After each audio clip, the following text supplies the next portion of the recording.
On live, and let's see.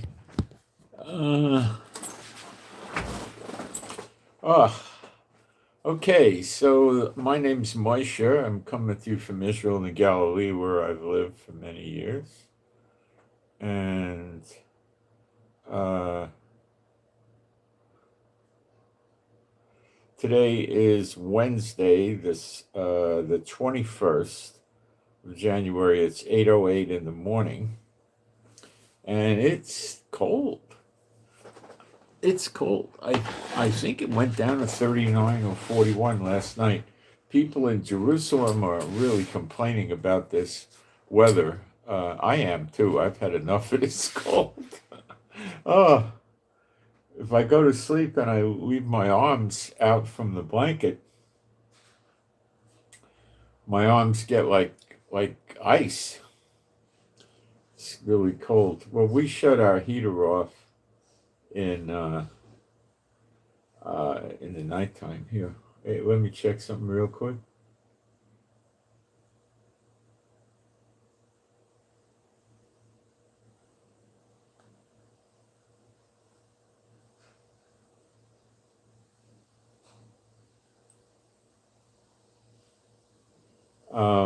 There's supposedly another truce taking place in Syria. I'm not so sure I believe it. Um, we'll get into that stuff later. There's a big storm brewing in the U.S. We're going to get some prayers out for the believers that are affected by that and things like, you know.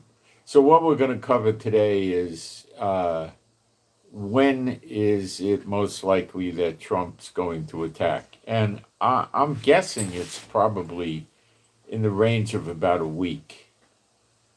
There are reports that B 52, at least one, but I think it was multiple, came in to, I believe it was Diego Garcia with F 35s. So Trump is stacking up his inventory with now B 52s, and he's got F 15s in the area, and he's got F 35s, plus he's got the Abraham Lincoln aircraft carrier, which is a few days from being in probably as close as it's going to get to um, Iran, which is going to be as you leave the Persian Gulf, which you can only get out on the east, you get into the, I think they call it the Straits of Oman or the Oman something, and then you get into the Indian Ocean, and there's an Arabian Sea in there someplace, and that's probably where they're going to be to stay out of range of any missiles from Iran. Now, Iran said yesterday they tested an ICBM missile that could go 10,000 kilometers. Now, we're going to go into that in depth. I'm going to show you how bogus these ICBM tests are, not only from Iran, from everybody. And the George Bush aircraft carrier did leave Norfolk on the 13th of this month, January 13th, like I previously reported, with their, little fleet of escorts, which is probably going to be a minimum of 3 and as much as 6, but probably 3 or 4. I could check. I don't know how many. Those are going to be destroyers and missile cruisers. They probably send a submarine or two with it. They just don't tell you about it. And they want, if anybody's going to go make war on that aircraft carrier, they're going to have a very, very, very substantial amount of firepower, because that aircraft carrier is always keeping several planes up in the sky, running circles, probably going out at least 200 or 300 miles from where the ship is. I would say probably 100 to 200 miles all the time to make sure there's nothing close to them. And if something close is there and they don't like who it is, they're probably going to warn them, and they might tell them to get the heck out of their way, or they'll just attack them and the heck with it. I don't know what they'll tell them. So you have, at least 3 or 4 destroyers and missile cruisers. You've got someplace between 70 and 90 aircraft on the boat. They can't launch all of them at the same time.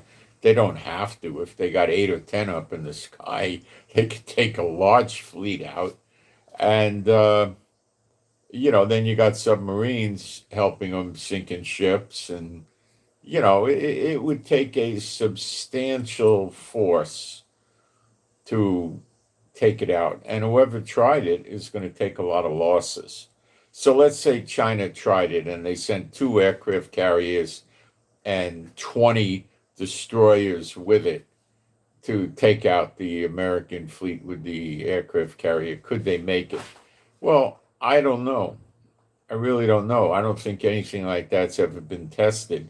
But it appears they're not going to be able to do much about the stealth F-35s taking out their ships. So right off the top, they're going to lose a lot of ships and aircraft carriers. So I mean, it's a dumb idea, but somebody could try it, but it's a bad idea. Could somebody get a submarine into position and launch torpedoes at it? I don't know. My estimate on that is I doubt it. I don't think so.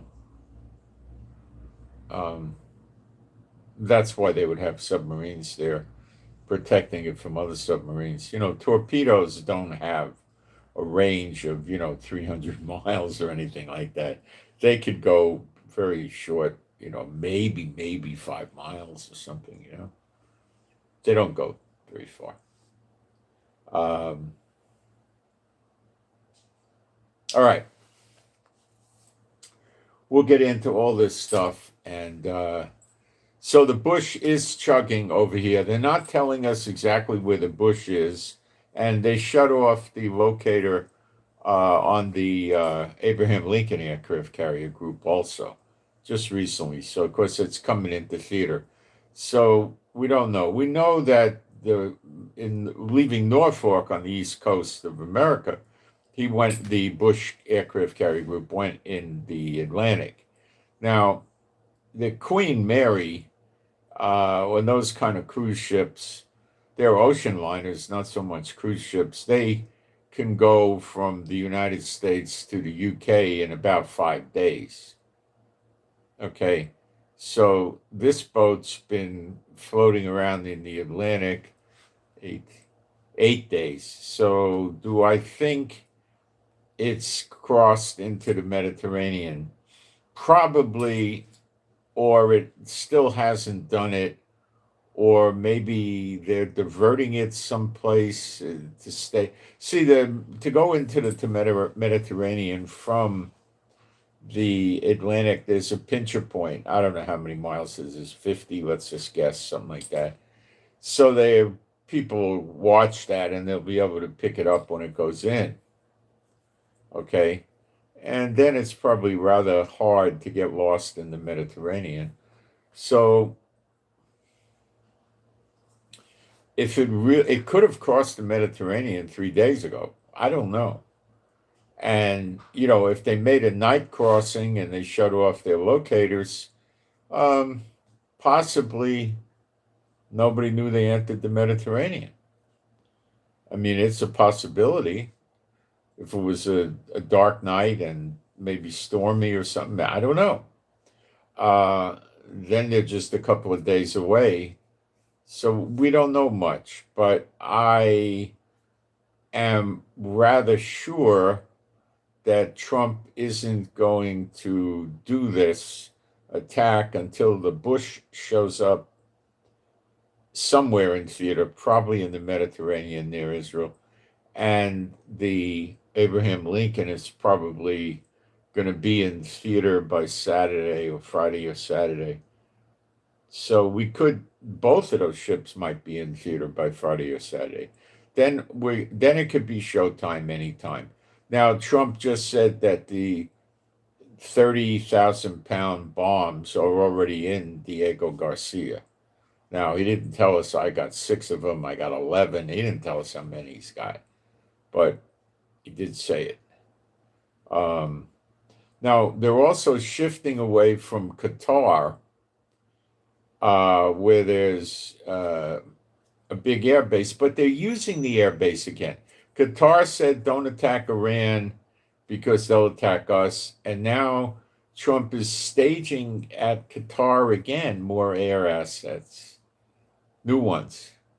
So maybe he convinced Qatar to let him do it. They're also staging in Jordan and Cyprus, as well as Diego Garcia. So this is taking on a different picture from previously, and it looks real. And one of the most confidence-giving thoughts about it being real is the fact that France, Germany, and the UK have put their fighter jets into Syria, into Jordan, and they were attacking ISIS in Syria, and they also put them in Cyprus. The reason they put them in Cyprus was to keep them out of the reach of Iran. I don't believe they buy Iran having an ICBM. Okay. These are some of the things we're going to get into, and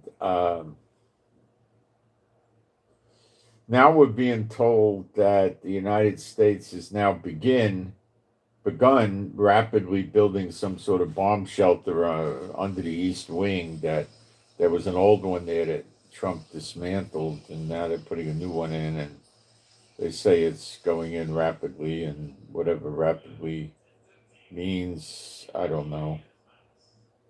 Rapidly means rapidly, I guess. I don't know. All right. Let me take a look at the live stream, and it's not. Oh, I think I made a mistake. Let's go back.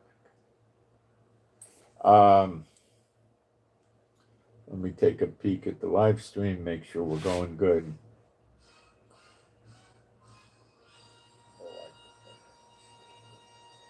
Yeah, we're going good. Let me get a post. Let's see if we got any questions. I do try to get questions. Thank you to the moderators. It's so helpful that you guys are here. Yeah, we're going good. Let me get a post. Let's see if we got any questions. I'm going to put a fast post up. I mean, quick. Probably seconds. Maybe a minute. All right. While people come in.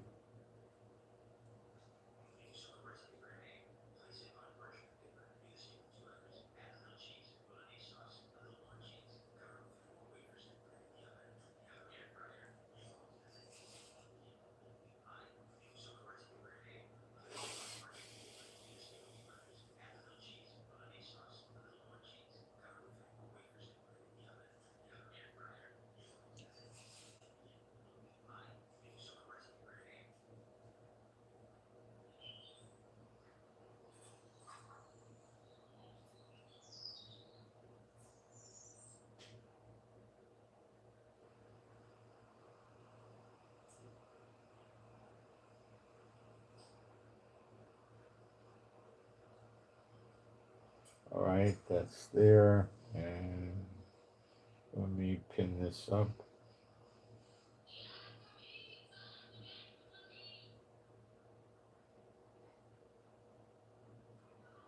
Okay.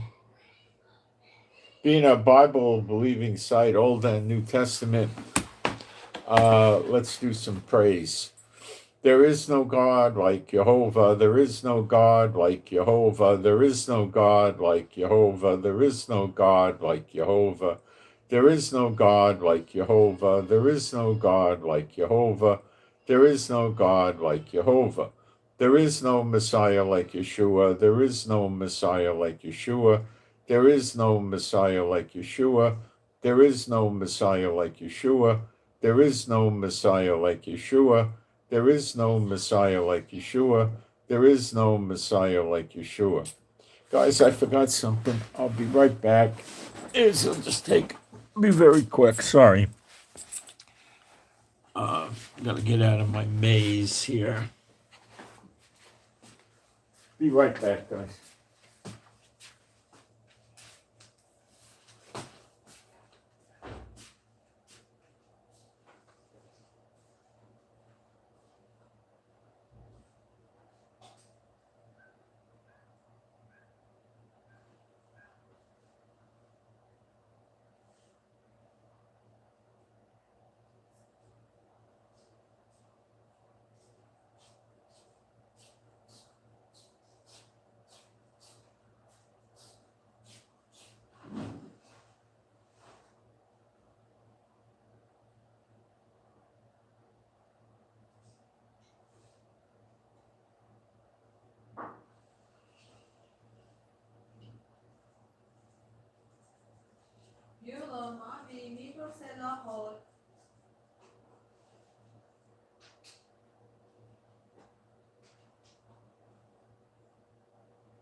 Maybe we'll put the light on. Oh, that's probably not going to do anything. Sorry, I forgot to take my vitamins, and I don't like to break my routine. That took a minute. All right. We're also going to talk about the Kurds. Are they lost tribes? Now, I'll get into that when I get there. Okay. So let's go into what's going on. And the big thing is Trump and Iran and other things, Greenland. And Trump just loves to be in the fracas. By the way, I haven't tried it. I've tried it, but I haven't really got into it yet. But I'll tell you what I know. It's about AI. The name of the site is 1min.ai. The digit 1min.ai. You can go there for free. And I think they have 40 or so artificial intelligence programs you can use on a limited basis there. But it's a pretty good limited basis. And you could try out different ones. And they also sell an app where you can pay, and I think it's $6.50, and use these 40 plus AIs all you want, pretty much all you want. And they got things like Open AI, OPEN.ai, so it has no censorship or restrictions in there. I think the only thing it might have, and I'm not even sure if it has that, is if you were asking it for help in how to, commit a murder or something like that, or how to counterfeit money, or, some stupid thing like that. All right, and I don't even know if it has that. Okay. Now, before we start, there's a pretty serious prayer request out, not for an individual. And that's because there's a storm in the southeastern states, even I think in Texas and like Arkansas and the Carolinas maybe and stuff. It's supposed to be a pretty bad storm coming in, I think Friday. I'm guessing on this. I'm not in America, and it's a pretty powerful storm. And people want to. I got a request for a prayer, and it's a good idea. So I'll do the prayer, and then you people can agree if you want, and you're a real believer. My Heavenly Father, Jehovah, B'Shem Yeshua HaMashiach, I pray for the people in the zone in America where the storm is going to hit that are real believers and their households. I pray that they weather the storm fine, they don't lose their power, or if they do lose their power, they have a good source of keeping themselves warm somehow, and they don't lose their house or the roofs or windows or flooding or anything like that. I pray they make it fine for all the real believers in this storm zone in America. I pray B'Shem Yeshua HaMashiach, and you guys can agree with that if you are a believer. Okay. And that's that. All right.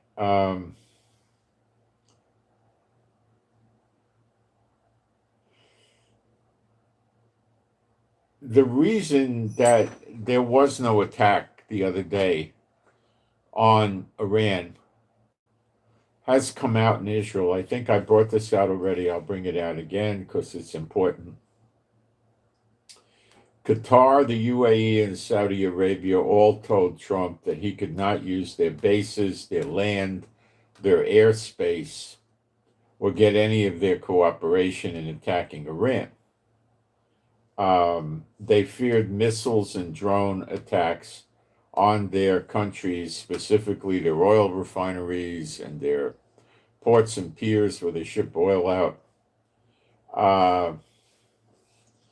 And they didn't believe Trump would do any retaliations if they got attacked, and they believe Iran knew that, and they were fearful that America could not help them push off the attack or stop it or do takedowns. So they told Trump that they, if he's going to go ahead, which he was, I guess, intending to do, he would have to do it without their help, cooperation, or assistance.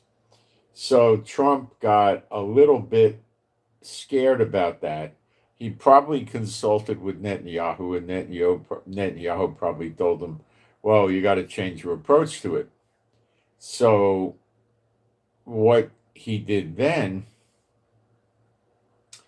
is he shifted to building up in Diego Garcia, and he's building up in Cyprus, and he's building up a little bit in Jordan.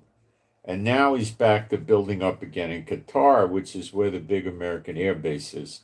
So I would believe he negotiated with Qatar to let this go ahead. And maybe Qatar told Iran that they have no choice in the matter, but Iran wouldn't listen to that. So that's a foolish statement, really. Because Trump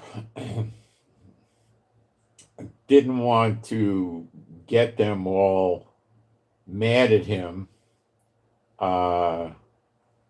And he just figured, he called the generals and they said, okay, this is the plan. We'll do it a different way. And that's what Trump's doing. So then he sent the Abraham Lincoln carrier group here. And he's using Diego Garcia, and, he's replaced it. Okay. Now, does that mean that Iran will not attack these places? In my opinion, no. Iran's going to attack because America has thousands of soldiers in Kuwait, Bahrain, Qatar, UAE, Saudi Arabia, Jordan, a little bit in Syria, a little bit in Iraq, and a tiny bit in Israel, tiny. So if they want to get the American bases, they're going to need to hit. Well, they're not going to hit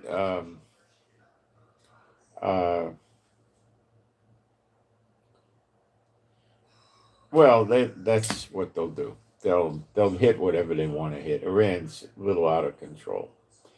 Now, the other thing going on is Germany, France, and the UK have got fighter jets in the region. They're in Cyprus and Jordan, um, and Jordan's all in with Trump. They're believers in Trump, so it looks like to me that the attack is on as soon as Trump finishes getting in all the aircraft he wants and all the bombs and whatever else he wants. Okay. Um, and then other interesting twist, not much of a twist, the American military boarded and took control. In other words, they pirated away a seventh oil tanker uh, connected with Venezuela on Tuesday, yesterday, some kind of sanction thing. Okay. So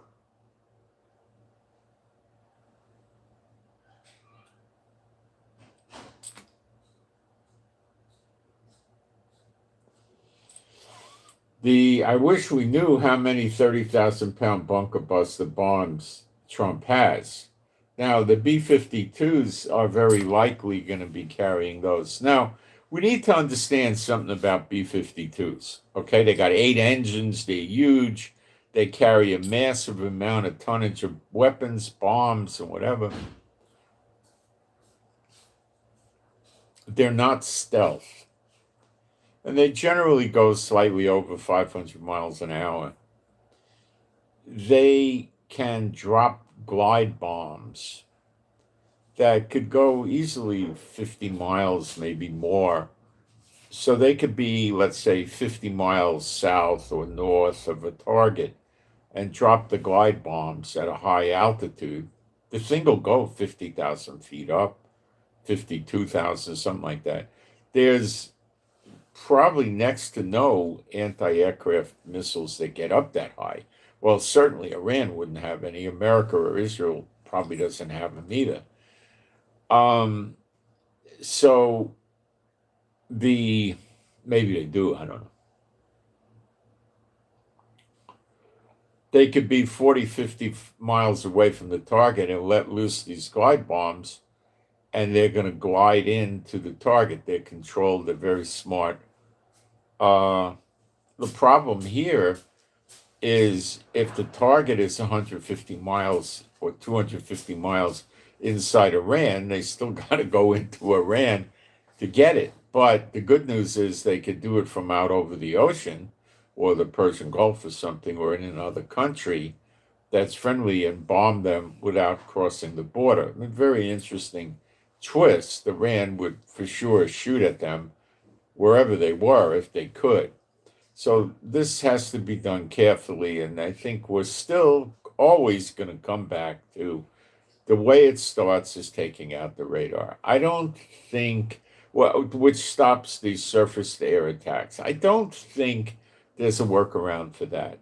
I really don't. Okay. Um, so that's the B-52 story. So they're going to have to knock the radar out to clear paths where these B-52s are going to hit. Now, I don't know. Did he bring 50 B-52s in? Heck no. What do I think he brought in? Probably more than one. I don't know, 2 to 5 or 6. That's probably around 3 or 4. I'm guessing from previous watching what Trump does. I think it's probably something like that. Do I think that's a sufficient amount? Not if they have hundreds of these underground missile cities that are built in below hundreds of feet of rock and stuff like that. No.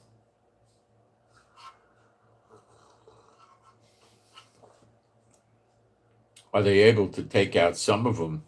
Oh, they're probably going to create a lot of damage, hitting these missile cities with 30,000-pound bombs, you know.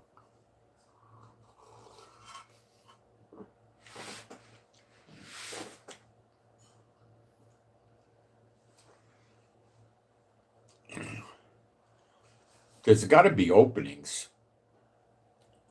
where they get the missile out. Now, in the nuclear facilities, the only openings they needed were passageways to bring in materials, take out materials, and for people to come in. But with the missile cities, it's another animal.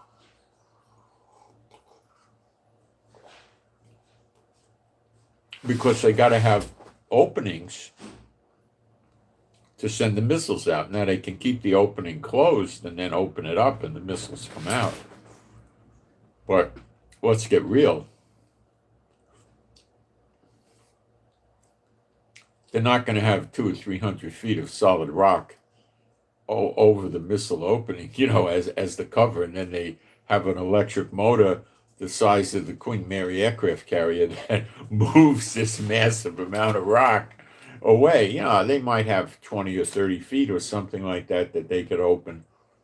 That's about it. So that'll stop, simple bombs, but not anything major. So that's a vulnerability, right? Okay. There's going to be air vents and other vulnerability. Well, no, there might not be people inside. They may not worry about air vents. So it needs some kind of ventilation, though.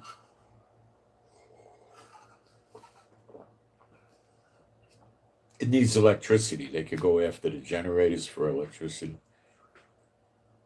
Look, America is America. They know how to conduct war. And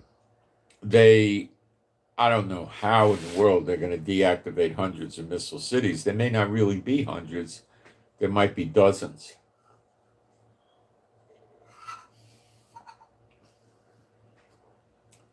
And they'll just run around bombing the dozens of missile cities, I guess. And in the meantime, Iran's going to try to launch. It seems to me that this time Iran is more focused on hitting the American military bases and the other oil refineries from other countries. Number one, I believe, is the American bases this time.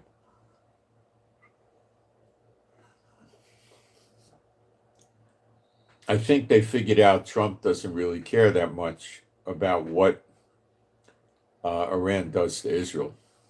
It's not going to get them very far.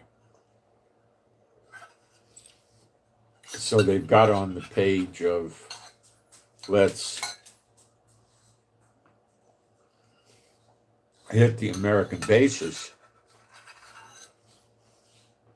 And Trump's not going to like that. And if that doesn't stop Trump, then we'll hit the other oil-producing countries.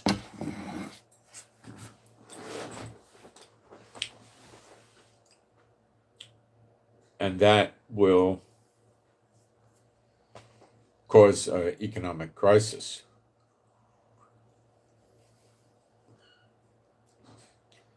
Speaking of economic crisis, silver has a new high,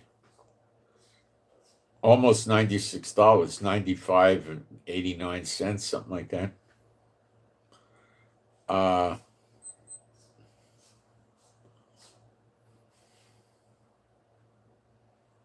And that's not all. Gold has a new high. Yep, I'll read it to you. Let me look it up here. I wrote it down.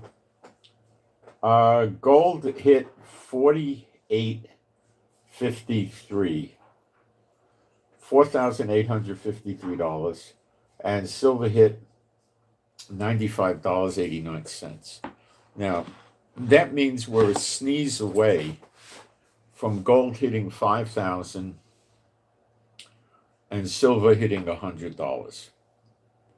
And the war hasn't started.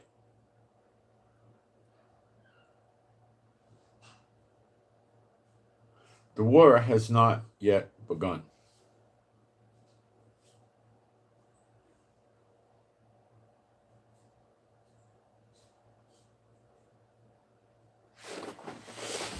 What do we do? Well, see, the two biggest resistant points facing us on gold and silver is gold at 5,000 That's the biggest resistance point I think we've ever seen in the history of gold. Now, way back when, a long time ago, when gold hit, $100, that was a resistance point. And then when it hit 1,000, that was a big one. Again with 2,000 and 3,000. Okay. But after 2,000, these resistance points were not that big anymore. Well, if it hits the 5,000 and grows, keeps going, like it gets up to 5,250, something like that, that would mean it's probably staying over 5,000 for a long time or permanently or whatever, which makes it easier to start climbing. To go from 5,200 or something to 6,000, then to 7,000 isn't that big a deal. Going over 10,000 would be a big deal. You'll find people that are talking it could hit 25,000. Can it? Yeah.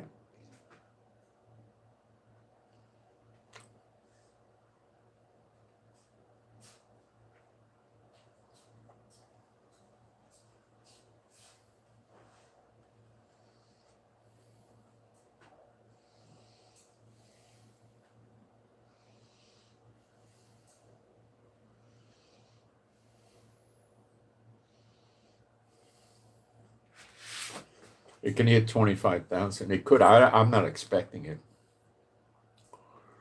Let me say this. If Iran closes the Persian Gulf and or attacks the oil refineries and ports and piers of the other oil producing countries, as well as the LNG, which they also sell liquid natural gas, like Kuwait, Bahrain, Qatar, UAE, I don't know where they stand with Oman. I think they'll leave Oman alone.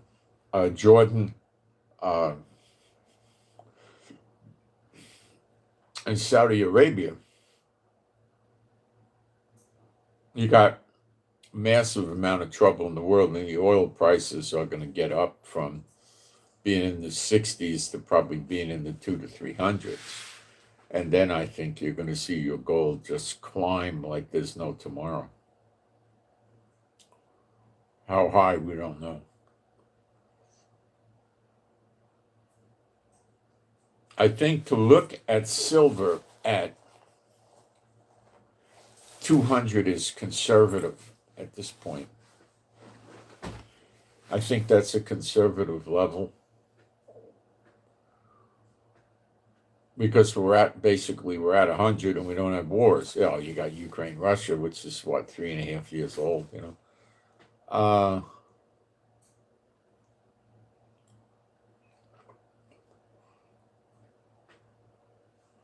Now, if this thing goes into a chain reaction above and beyond Iran fighting back, you're going to see gold and silver go crazy. And currencies are probably going to collapse. It's going to be a wild ride. When you see gold and silver with such records,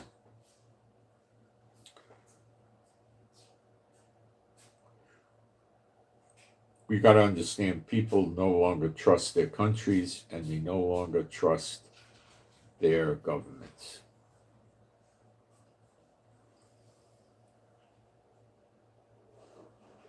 So the Bush carrier group left Norfolk on January 13th, and it could be in the Mediterranean already, or it could be getting close to the Mediterranean. I don't know. I have a feeling it probably is in the Mediterranean, but we'll have to see. Maybe they're just keeping it out in the Atlantic around Cyprus or something. Oh, no, that's in the Mediterranean. Sorry. I don't know what they're doing.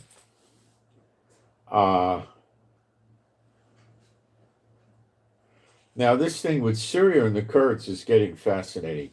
The Kurds are coming from Iraq, Turkey, even Iran. They're getting on buses. And I believe likely Lebanon, although I haven't had any details about Lebanon. And they're coming to help the Kurds in Syria fight against the Syrian regime, Giuliani, to help him. Now, they're coming in battalion strength. It's not 12 guys piled into a pickup, okay?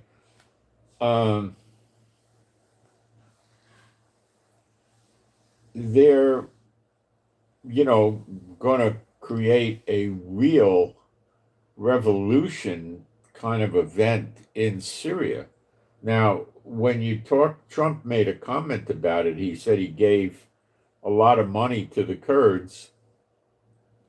He let them get some oil out of Syria, and he says he supports the Kurds. Now, Turkey is supporting Giuliani, and he's even been bombing the Kurds. So this thing is getting ugly. And to tell you the truth, Israel's really not in the middle of this one at all. With the Druze, Israel took sides. With this, no. I mean, Israel would rather see the Kurds win, for sure. But they're not getting very active about it. So I don't know where this is going, but it could go crazy. Things are getting more nuts these days. We're getting closer and closer. And remember, we've left the 2,000 years of punishment, and we're in the period of recompenses now. That terminates in the day of vengeance, which would be Jeremiah 30:11, where the Bible, your Bible, says that the Lord will destroy all the nations that he scattered the Israelites into.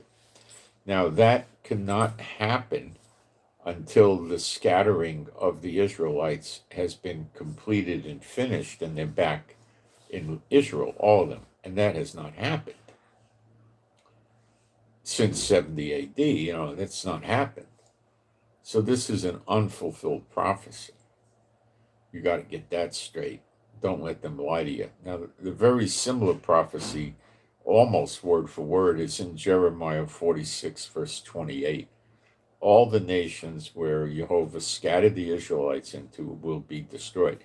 It doesn't mean the people are going to get killed in its entirety. Their countries are. Because their countries are full of demonic idols, and they take pride. Satan bots built this country, and Satan helped us, and that kind of stuff. It's every country, and that's why they're all going to go down. Okay?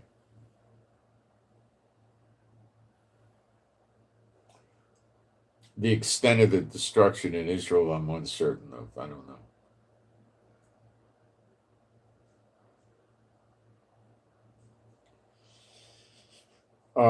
Israel started doing the demolition of the UNRWA headquarters in Jerusalem because that we dropped out of the UNWRA. I think Trump did too. And we're getting rid of it. We just don't want them here. They're just pro-Palestinian, and they hate us, and they use the UN to do it.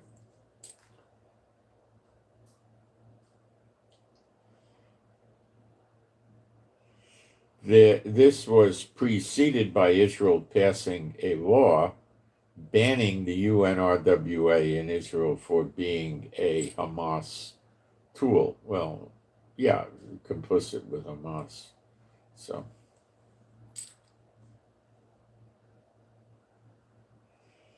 now Trump is getting scared because apparently Khomeini has been threatening Trump directly or indirectly.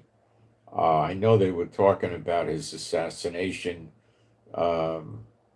before he was sworn in, when he was campaigning, where his ear got hit, with a bullet.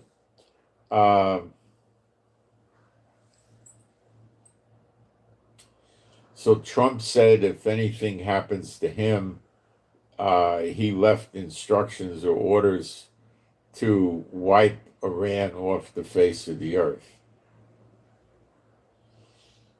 Now, this meets prophecy wonderfully. In Jeremiah 49, Iran is represented by a country called Elam, which is likely Iran, Iraq, and parts of Syria, probably northeast or north, probably like where the Kurds are, for instance.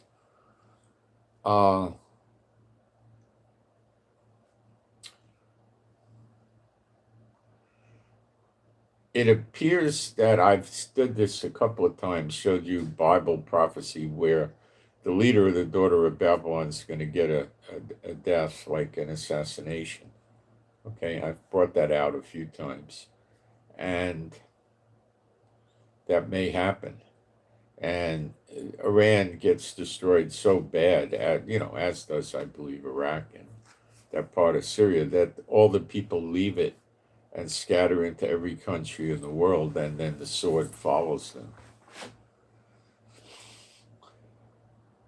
And they get cut off. So, Iran assassinating Trump, and then the American military bombing Iran into oblivion fits with prophecy. Is that the only way this prophecy can be fulfilled? No. But I just want to tell you, I find it interesting that it is a pretty decent fit. It doesn't have to be that way, but like I say, it's interesting. And as we're supposed to watch, as Yeshua repeatedly told us, and I'm watching, I'm bringing these things out. It's not an absolute, but it's a possible. They're coming up with comments in Israel that 30,000 Israelis are designated as draft evaders, but the IDF is thinking the figure is much higher. I guess they're counting the ultra-Orthodox.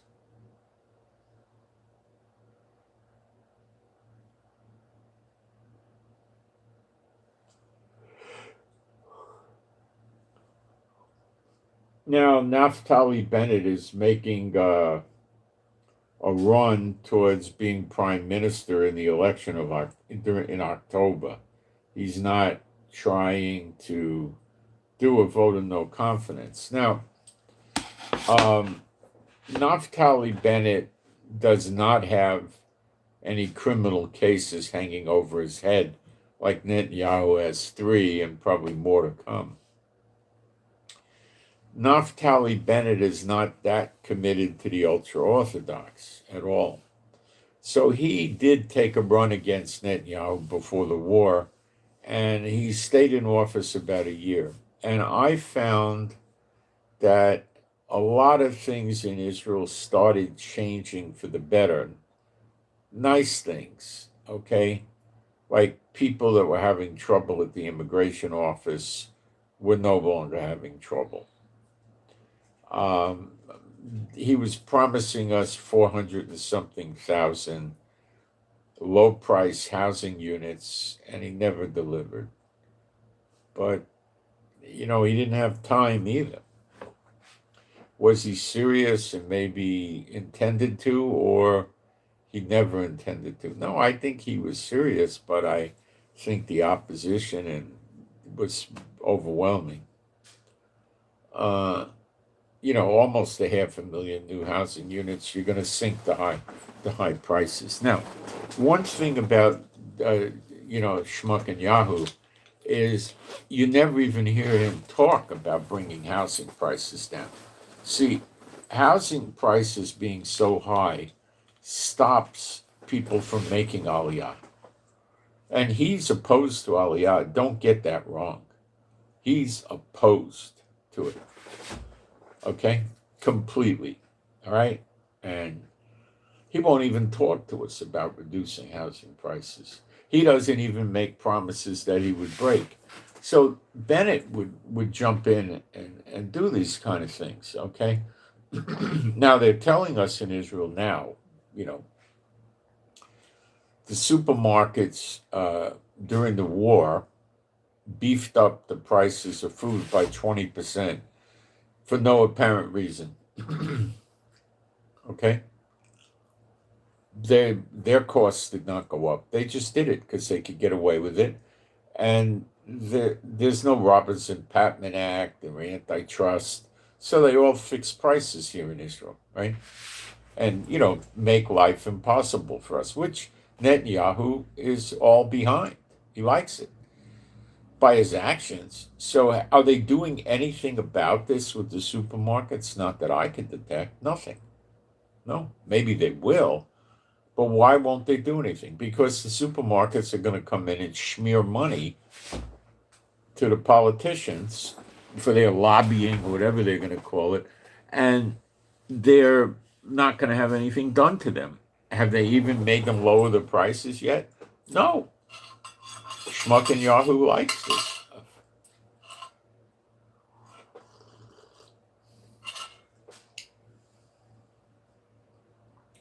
We had other prime ministers that were rotten. I remember back in the early 90s, they were given houses with a plot of land out up near the border of Lebanon, Metula, Kiryat Shmona, someplace in one of those.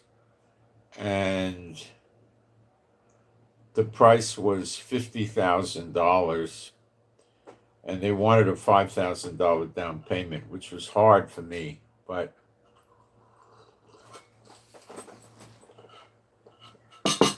I'm sorry, that wasn't Lebanon and Metula, that was elsewhere, West Bank.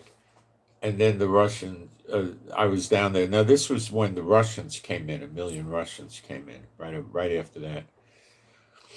Now, Israel was a completely different country back then. The way the people behaved, everybody was nice and friendly, we were all in it together. It was a completely different, nothing like this. Prices were not at all high, okay? And we were having intifadas and stuff like that. We had problems, okay? And there was no Netanyahu running the government, so people were able to get guns if they wanted them. I was able to get one because I was in something you would call, for lack of a better word, police reserves, but I never bothered with a gun. I mean, we used to leave the car open at night. The door of the apartment would be open some nights. It was nothing. I mean, it was, nothing going on, and apartments were cheap, houses were cheap. Okay, so, and there was work. You were able to get work. Netanyahu wrecked this country. He ruined it. He's so bad. Okay, so moving along. A man after Satan's own heart, So there was, she told me at the housing, they had a, housing for immigrant office. And she says, I got housing up there by Lebanon if you want it. And I told her no. Then I thought about it because you're right at the war zone. So I thought about it for a week and I went back there, or 2 weeks. And I said, if I can get it, I'd like to get it. And she said to me, no, I don't have it anymore because Shamir stole all the money. And she worked for the government. So don't get into the impression that the only piece of crap Bespot prime minister we ever had was Netanyahu. We had a whole slew of them since 48. Okay.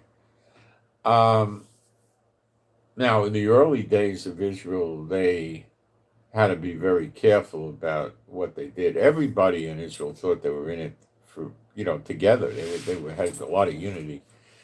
And for instance, we had when they brought in the Kupat Holim system, I guess it was probably in the 60s or 70s.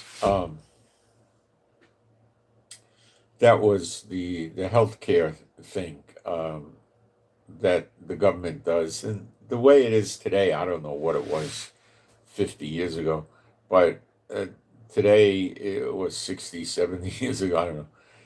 There's 3 competitive health plans, Khalid, and I don't know, they got 3 of them. And they're all about the same. They use the same specialists, they use the same hospitals. So I'm not so sure what the difference is, to be honest with you, But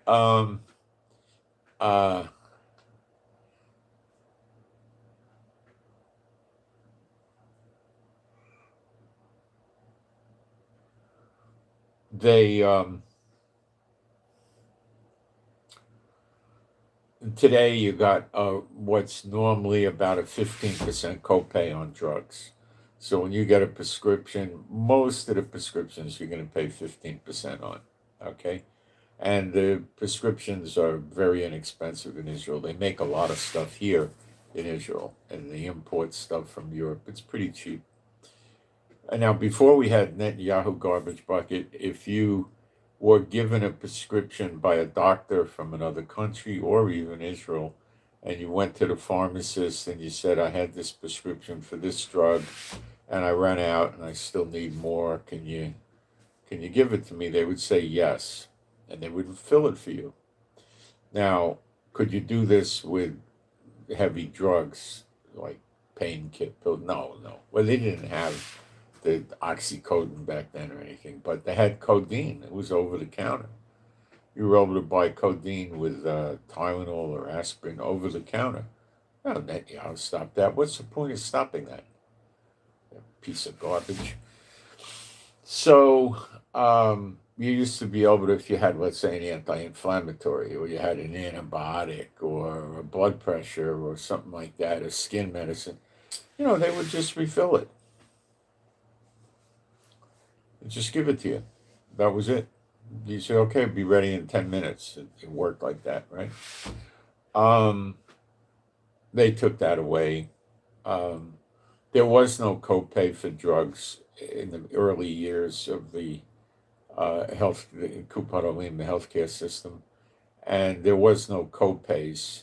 There really aren't copays now. Like with the hospital, there's no copay if you go in the hospital and get admitted in the hospital. If you go to get serviced at the emergency room for a cut or something, there's some kind of copay. If you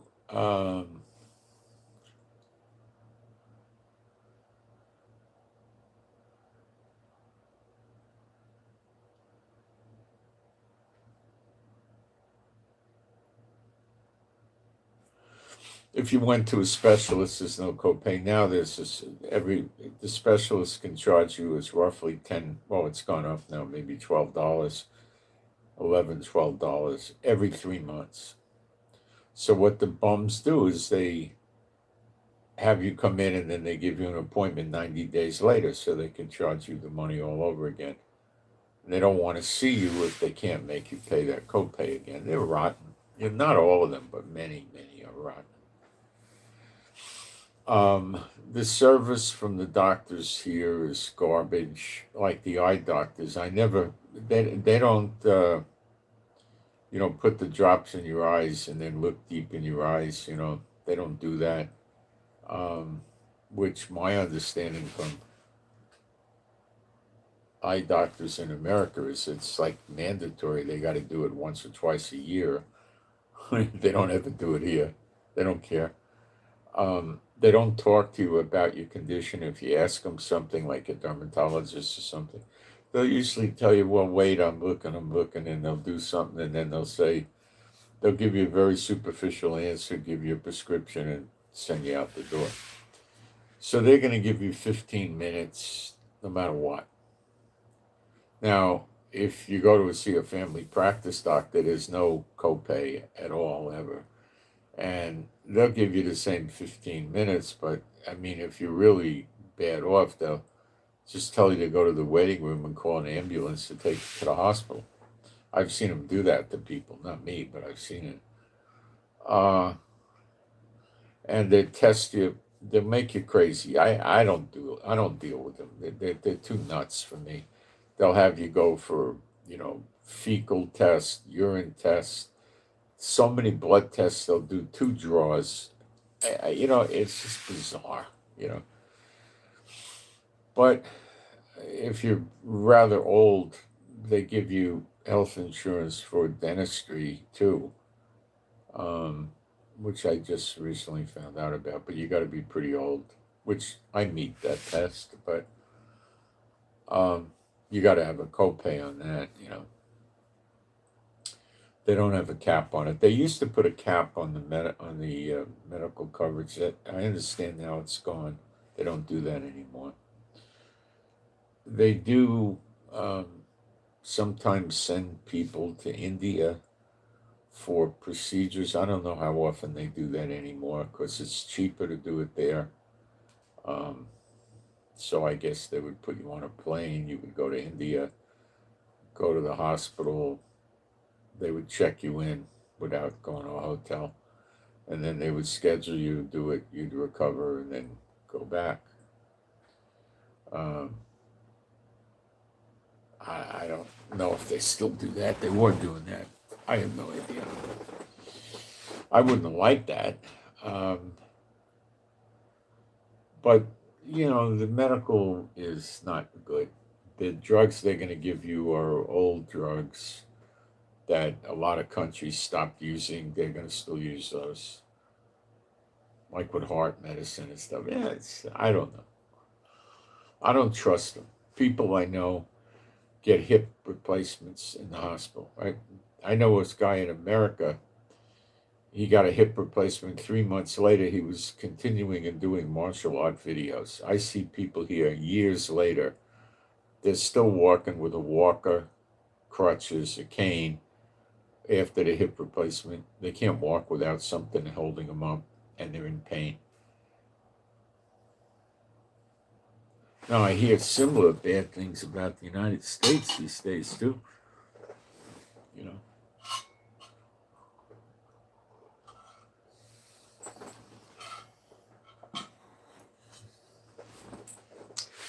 There are premium health plans you can get here, but I don't really, you get a different network of doctors. So I think there's some doctors that just don't go in the regular network for the low price health plan, which is what we have. They are in the high end network. So I think you got to have this more expensive insurance, which I've never tried getting. They wouldn't give it to somebody like me. I'm too old. But they use the same hospitals, the same operating rooms, the same diagnostic equipment and stuff like that. So I don't know how much better it's going to be. But, you know, if you were going to have a hip replacement, and maybe their doctors could actually give you the new hip and you're going to walk. You know, I've never come across anybody in Israel that's got a hip replacement that walks without using a cane or something like that. I haven't seen it. The hospital conditions here are rather crappy, probably like they are in America. They usually use a triple room with curtains. They don't usually have a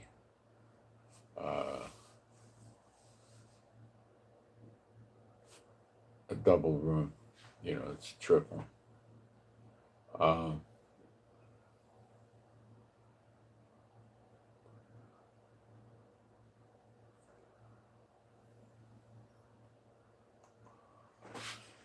All right. So let's keep going.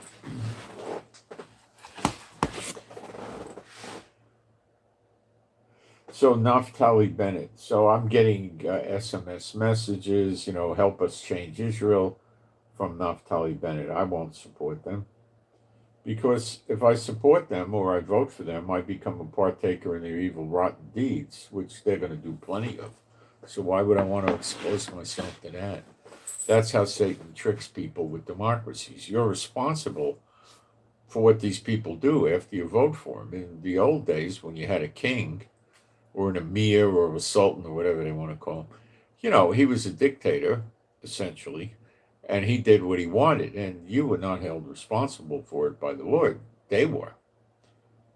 So the way Satan figured out how to do this and make the people more responsible for the sins of their leaders is to use democracies where you have basically two or even three big parties, all of which are reporting to Satan. They're Satan bots, and you vote for one or the other. He doesn't care. And then they break all their promises. They lie, they cheat, they steal, whatever they're going to do, and you're responsible for voting them in office. You got to be an idiot to vote in these democracies if you're a believer. Why would you ever want to do it? You can't make any changes. It's always going to be a Satan bot until the whole system changes, which it hasn't yet done. Now, I left out a scripture yesterday. I was going to show you why the Lord's going to run Israel with the two witnesses, and I forgot to give you that scripture, and I'll do it right now. It's found in Isaiah 1, and what verse? That's the million-dollar question. I'll find it. It's rather well advanced in the scriptures of that chapter. Oh, I hit this wrong. Let's see if I can find it.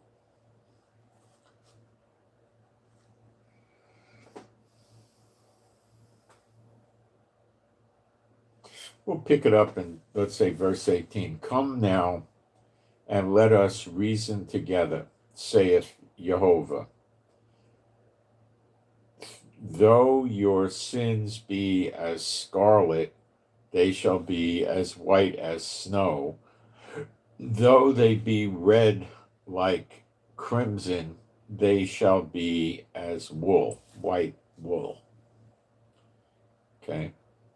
If you be willing and obedient, you shall eat the good of the land.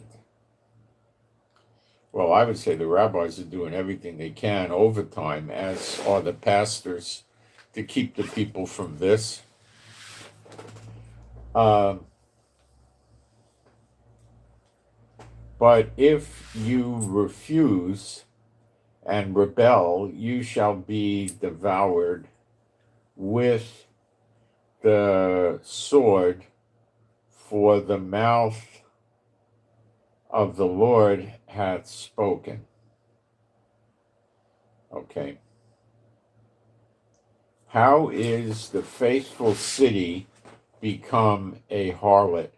It was full of judgment, righteousness lodged in it, but now murders. Thy silver has become dross, thy wine mixed with water. So it's diluted. You're not drinking real wine. You're drinking water that's flavored like wine. Thy princes are rebellious and companions of thieves. The princes are the heads of the companies and the heads of the government. Everyone loveth gifts, that's bribes, and followeth after rewards, bribes. They judge not the fatherless, neither doth the cause of the widow come unto them. So they don't do mercy because somebody, say, is a blind cripple or has no father or no husband. They just go after him anyway. Therefore saith Adonai Jehovah of hosts, the mighty one of Israel, this is what he says. Now pay attention. I will ease me of my adversaries and avenge me of my enemies. Now, this is referencing Israel. This is the 2/3 getting cut off, which is found in Zechariah 13, verses 8 and 9.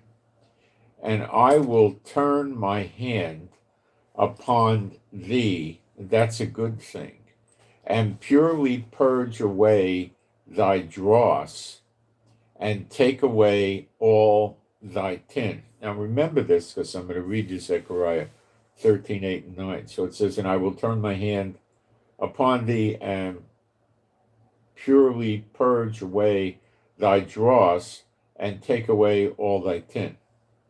And I will restore thy judges as at the first. Well, there it is. But let's go back to Zechariah 13, 8, and 9 for a moment so I can show you that.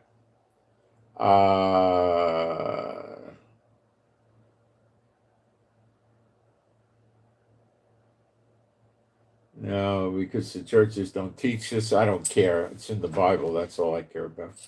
Oh, great. It didn't go to 13. I think it did now. Let's see. Yep. 13, 8, 6, 7, 8.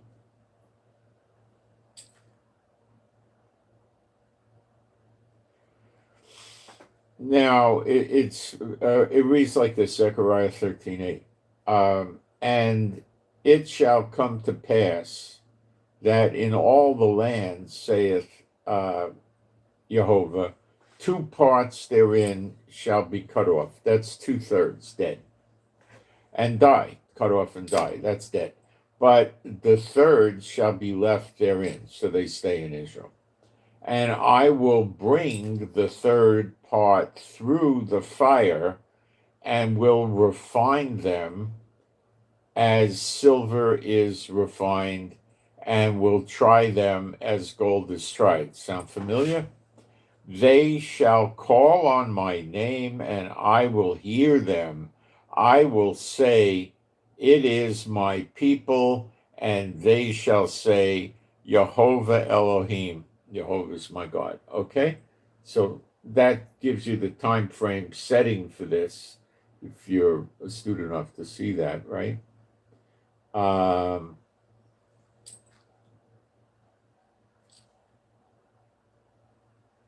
let me find the verse back in verse 1, Isaiah 1. And I will restore thy judges at the first, as at the first.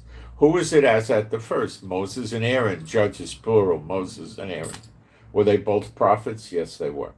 Are the 2 witnesses prophets? Yes. Are there other prophets coming? No. Are they the two judges? Yes. Elijah and Enoch. And thy counselors as at the beginning.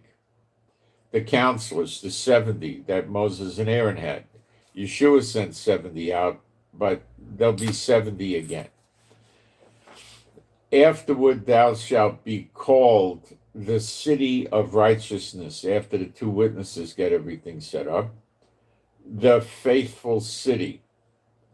Zion shall be redeemed with judgment, and her converts with righteousness. And the destruction of the transgressors and of the sinners shall be together, and they that forsake Jehovah shall be consumed. Okay? Now, let's go to Malachi 1 and show you the tie together so you understand. We'll go to Malachi 3 so you know how to tie it together.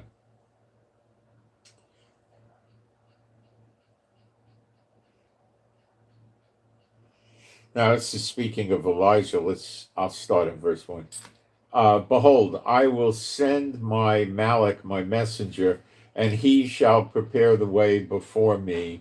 And the Lord whom you seek shall suddenly come to his temple, even the messenger of the covenant whom you delight in. Behold, he shall come, saith Jehovah of hosts. Well, it's speaking of Elijah and the glory of God of Israel going into the temple. But so the temple will precede him, I believe. But who may abide the day of his coming, Elijah? And who shall stand when he appeareth? For he is like a refiner's fire and like a fuller's soap. And he shall sit as a refiner and purifier of silver, and he shall purify the sons of Levi and purge them as gold and silver, that they may offer unto the Lord an offering in righteousness. Then shall the offering of Judah and Jerusalem, still not Israel, be pleasant unto Jehovah as in the days of old, as in the former years. So this again is reminiscent quite exactly, very, very, very close of Zechariah 13:8 and 9, and Isaiah 1, I think around verse 28. So you can see the tie-in, okay? It's for now, okay? It's for now. All right, that's what I forgot to do the other day, and I don't like it when I forget to do something, and the Lord reminded me, so we picked it up.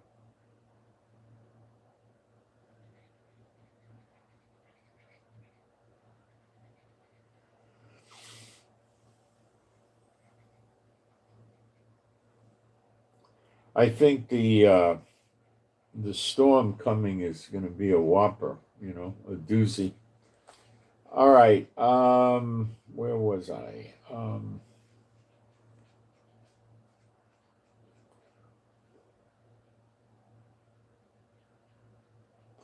So the Iranians said they tested a 10,000 kilometer ICBM missile.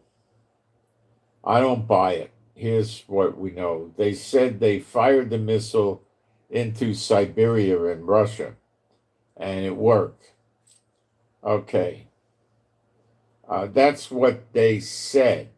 Now, is the claim confirmed?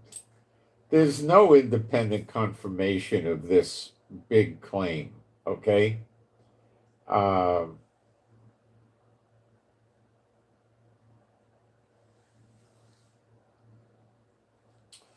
There's no intelligence agency from the US or NATO or anything saying they did this, okay? Iran is saying they did it, but nobody else is. Nobody has confirmed it.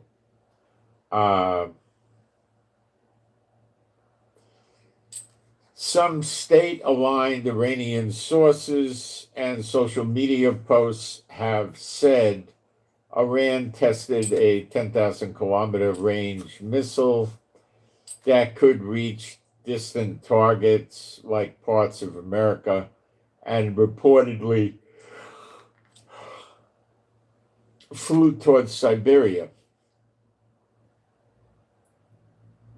Videos on social media or various sites also said that such a test flight did exist. I don't buy any of this. Okay. Let me keep going. Independent fact checkers and verification accounts have labeled posts about an actual ICBM test as fake or unverified. Official independent intelligence from the Pentagon, NATO have not yet been published. America and Israel would probably, if Iran wants to tell these lies, they'd probably just leave it alone. And as long as they know what's going on, they don't care. That's wrong, but that's what they'll do. How do they normally test to make sure these things are verified? Well, that's another lie, a string of lies all unto itself. I'll break it down. When a country tests a long-range missile, especially an ICBM, there are several ways analysts and governments confirm it. Yeah, they confirm each other's crap with the lies. Satellite tracking. Satellites go 25,000 miles up into space. And you think that they break the firmament and they go up there where the water is and float around in the water as a satellite? Come on, this is an unbiblical assumption. And if you're going to be a Bible believer, you're not putting satellites up 25,000 miles, breaking the firmament. Let's get real. You got to believe the Bible or you're going to believe the newspapers and the governments. Thank you. I'll go with the Bible. Radar and space surveillance. ground-based radar around the world can track objects in flight and can confirm that a missile reached a high altitude and intercontinental range. No, I doubt it. Radars can't go that far. Over the horizon, radar can't cross an ocean. And space surveillance, there we go again, breaking the firmament. Round spinning ball, Earth breaking the firmament. Yeah, sure. Okay. Government statements. Yeah, if you're going to believe government statements, Santa Claus is real.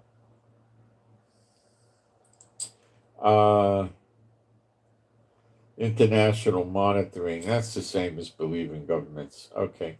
So there's no, I don't believe they got any ICBMs. I don't know how they could get them to navigate. And, I just don't believe it.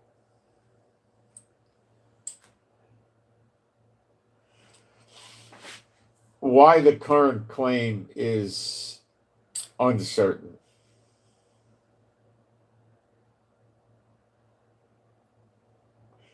The claims or the reports are mostly state-linked announcements by Iranian sources, which may be intended political signals or just anything harassing.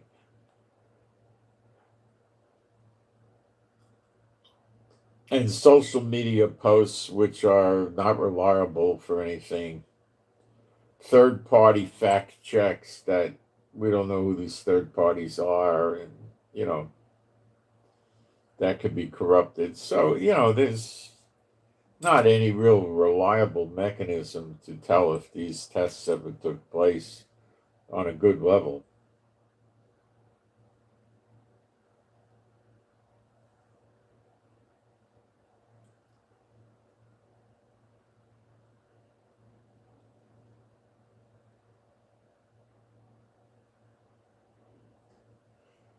Okay. Let's talk about the Kurds. Now, Satan's been thrown out of heaven quite a while ago.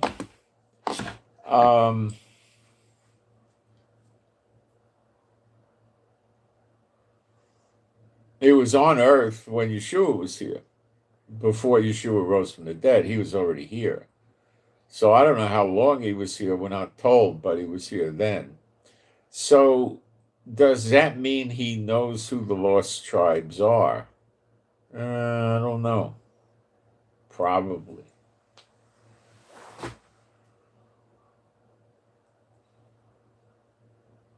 Maybe not, maybe yes. So let's go back to the North American Indians, who there's a lot of evidence are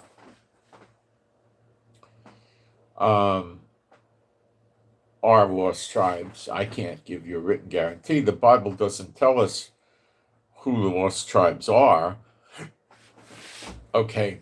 Oh, how we're going to find them when the time comes. Jehovah knows who they are. So let's assume Satan knew. So he brings so-called Christians over here from Europe, in the 1400s or something like that. And they start massacring the North American Indians who'd been living here for centuries.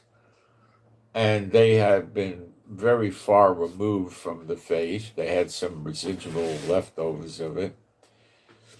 And they had become pagans. And a lot of them were nomadic, but not that nomadic. And what do I mean? I mean they had a winter home and they had a summer home. So like up in Yosemite National Park area, what they would do is they would live in the lowlands in the winter because it was warmer.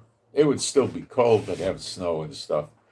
But in the summer months, the warm months, so probably around April or May, they would leave their teepees, I suppose, or maybe collapse them and take them. I don't know. Maybe they left them there. I really don't know. I guess it would depend on what they were concerned with or afraid of. So let's say they took them with them. So they left their camp area where they would live in the winter, they left it there in, I don't know to what state they left it, okay?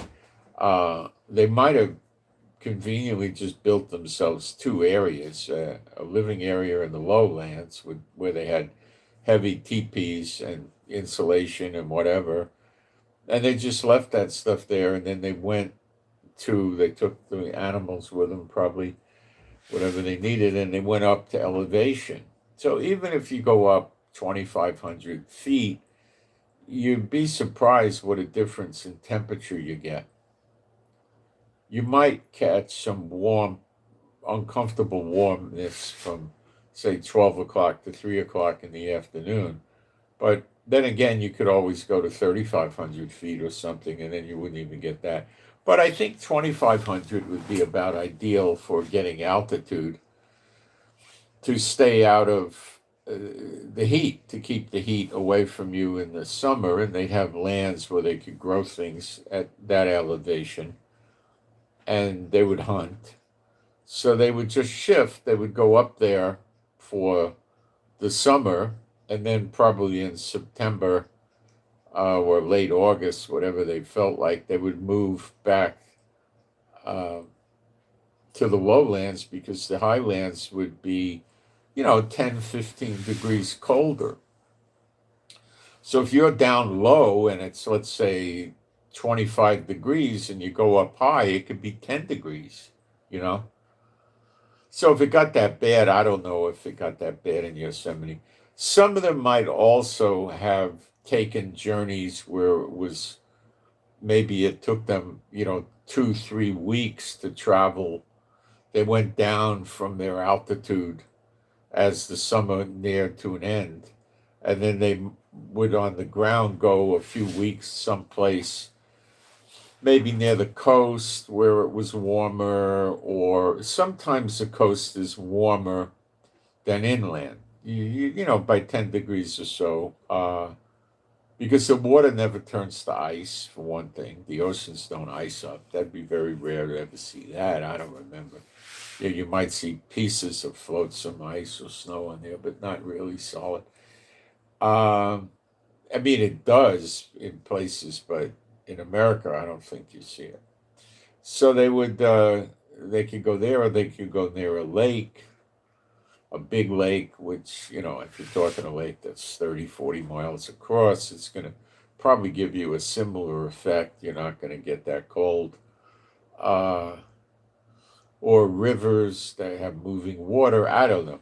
And but I think what I remember reading about Yosemite is they would just go down from the mountains. And, in the Sierra Nevada and probably other places in the West, they would find, rich, fertile land where they could stay down low for the winter. So you'd be down, probably within 50 or 100 feet above sea level, and maybe even below sea level. So you wouldn't get that coldness you get at altitude, right? And then when it started to warm up, they would shift up with altitude. And they had two areas of agriculture in each place, and they were nomadic. They moved around like that. So, Columbus and the gang came over here, and they started, spreading diseases, massacring them, bringing more and more over, occupying the land. They want to tell you all about Thanksgiving, But they had Indian wars in the 1700s, 1800s, and they were, massacring the Indians in wholesale quantities. And then they were putting them on reservations, and they still, in a way, have problems with them. So that was a dark period, but let's assume Satan knew who the North American Indians were, a lost tribe, and he went after them. It talks about the daughter of Babylon picking on the ancient people, which could have been them. The word to the effect of ancient, something like that. And they were picked on badly, the Trail of Tears and stuff like that, and put in rotten reservations, taken off the good land, just shoved aside, you know. They were bringing workers over from China to work on building railroads and other things, yet they wouldn't give that work to the North American Indians. They didn't try that.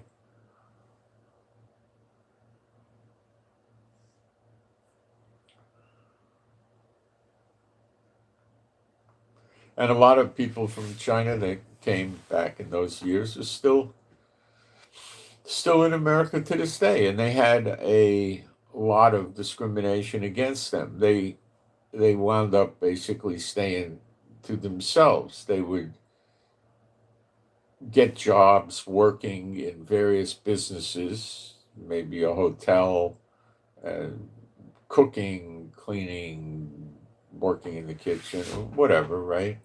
Waiter, busboy, worked as maids, whatever, right? And they would work for businesses, menial jobs, and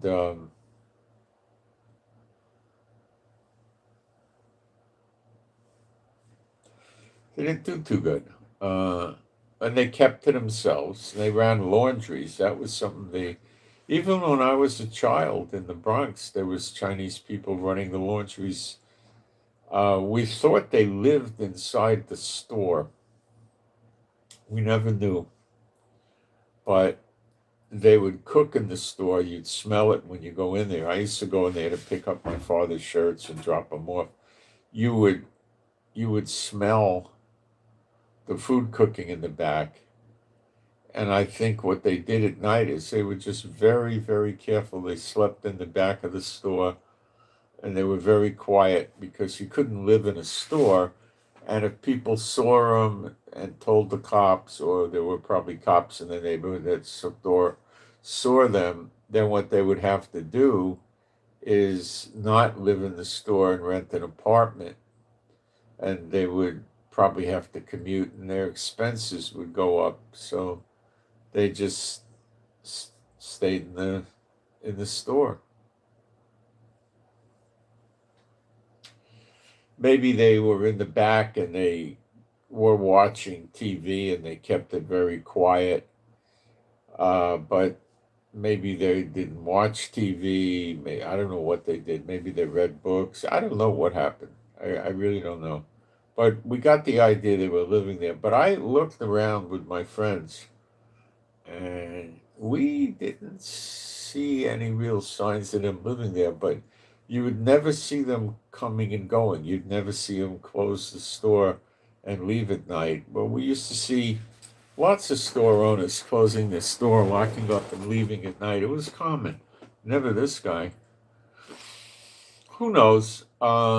Tried to be friends with. They had a boy that was our age, and I tried to introduce him to the other kids in the neighborhood. And he wanted to be friends with us, but he was afraid, and he knew he was going to get discriminated against. So he was in a push-pull, and I was trying to work with the kid, but the other people didn't want him, so I just gave up on it. I didn't think it was going to work either. So he would just stay to himself. What a lot of them did is they just explained to the children that if they study real hard and become good students, they could get good jobs and have a good life in America. And that's the truth. They could be a pharmacist. They'd get hired. Somebody would hire them like in the back room pharmacy so they weren't seen by the public. They could work as an engineer. They could work as a teacher. They'd put them where the Chinese kids go to school, probably. They could do many things, become a doctor, a nurse, an engineer. That's what they were doing. And they got themselves out of it. At times they had gangs, like in San Francisco, Chinatown in the 70s. They had gangs there, maybe even in the 60s, and they got worse and worse. So they did have gangs. Uh, a lot of them lived in the Chinatown area. They had other districts they lived in. A lot of them, because San Francisco had so much tourism, Chinatown was rather large, and people would go there and buy stuff, but they basically were selling junk. They had a few jewelry stores there that were selling real jewelry, but they probably had two price structures, one for the Chinese people and one for the tourists, you know, or the non-Chinese. And they had a lot of Chinese restaurants in Chinatown and all over San Francisco. I used to love eating in the Chinese restaurants. The price was low, the food was really good, and it was fresh vegetables, fresh meat. I liked it. I didn't have any problem with it.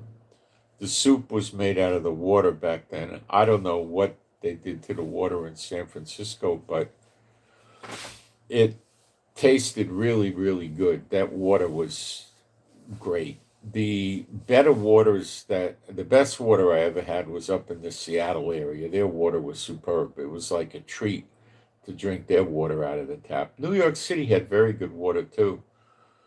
San Francisco, maybe about like New York, give or take a little bit. It was good. I don't know what they do today about it or anything like that, but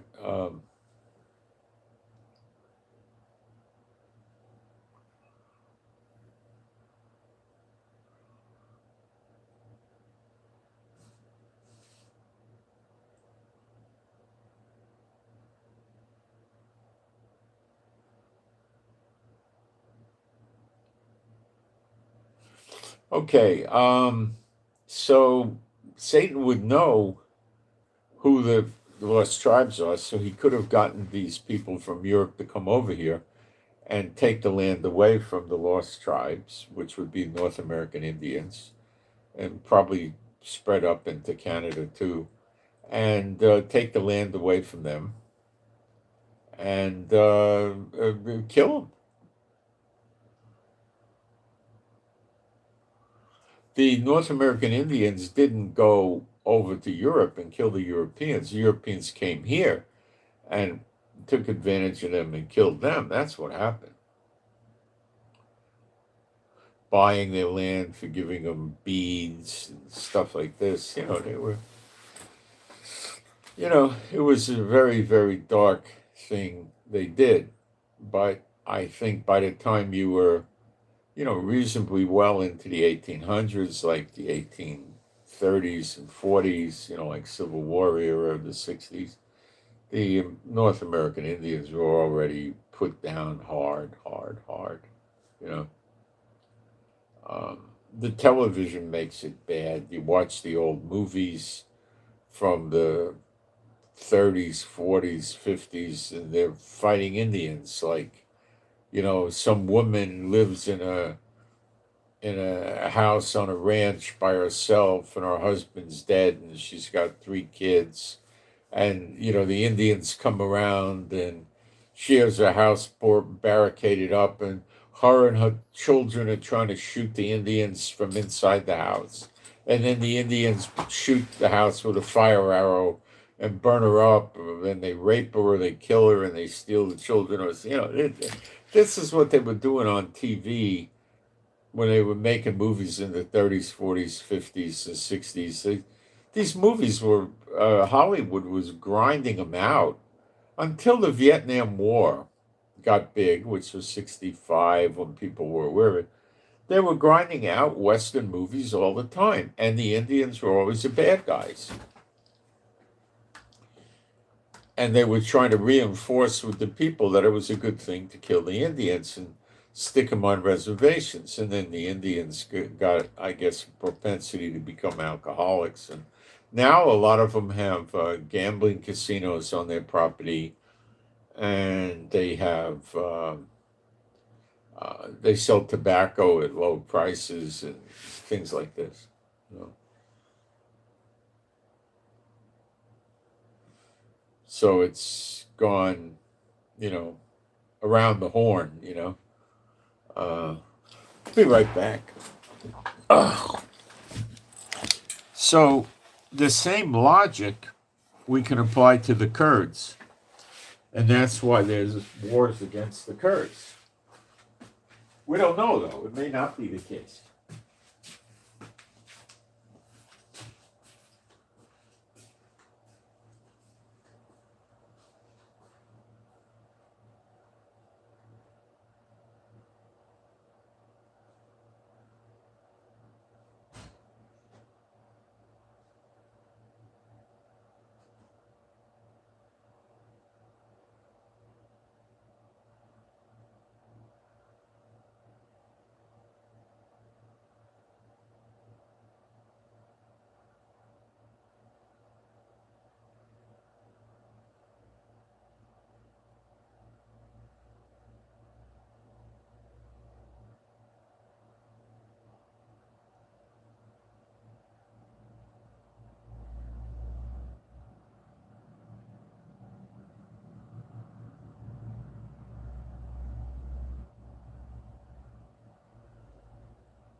So, can I tell you for sure the Kurds are lost tribes? No. But I have a feeling they are. Now, let's go through why a lot of scholars also agree with this, that they are lost tribes.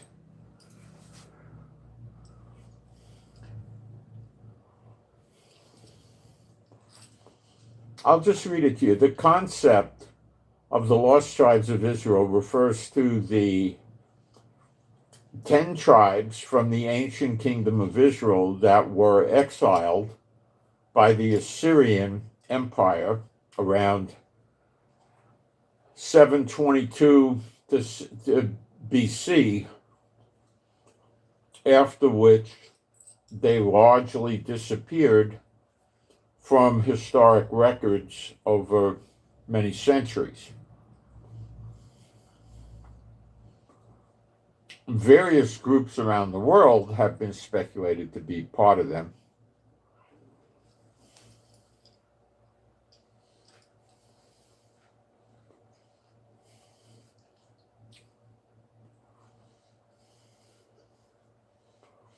One such theory links the Kurds, predominantly Indo-European ethnic group native to the mountainous regions of the Middle East, spanning modern-day Turkey, Iran, Syria, modern-day Turkey, Iraq, Syria, and Iran. And this could be referred to as coming out of the north in prophecy, when they wake up when Yeshua appears in the clouds.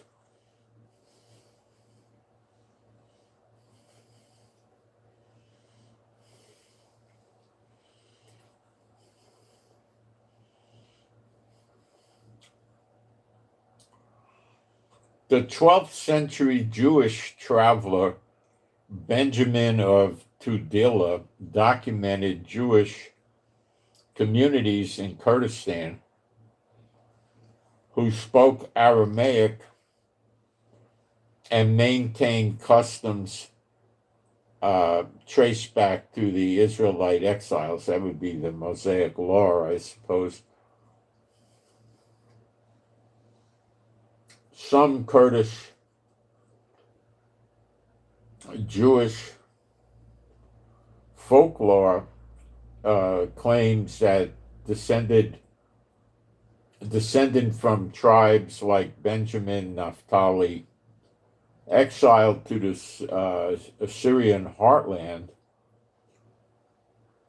which overlaps with historic Kurdistan. Proponents point to biblical references such as the Targum Onkelos, which is an Aramaic translation of the Torah, rendering Ararat as the mountains of Akardu, which echoes Kurd or Kurdistan. Additionally, some historical texts, like those from Josephus, mention similar geographic ties.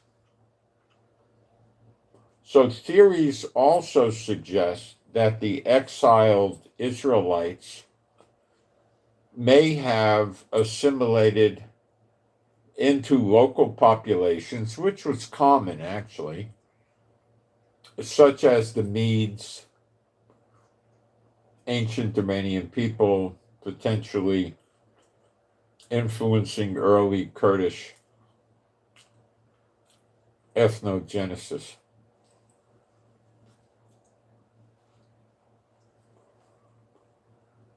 But none of this is actual hard, real proof.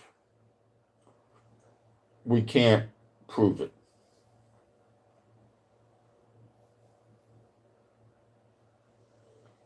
I look at the Kurds and they look like Jews to me. So I don't know what to tell you. Is that scientific that they look like Jews to me? No, not at all.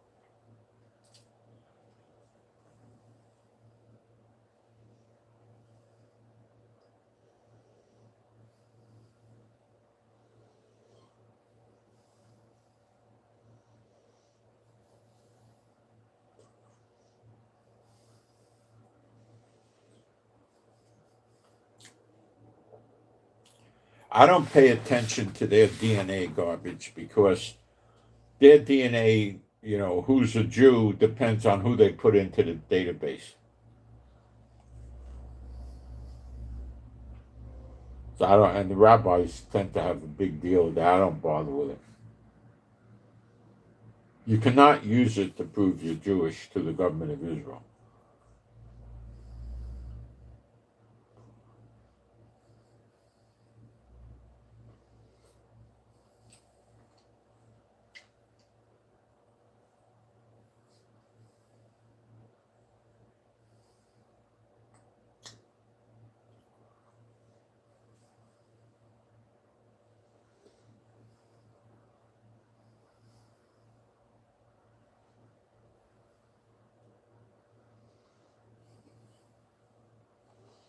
So we don't know for sure, but I'm just saying, I guess I'm arguing circumstantially. It looks to me like they're the lost tribes, but I'm saying it's circumstantial. It's, I can't give you hard proof of that, all right?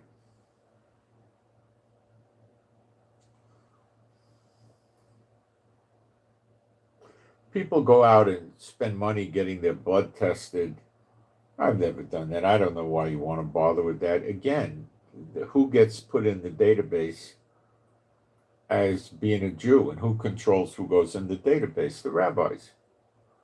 So you want to trust in them? Go ahead. I don't.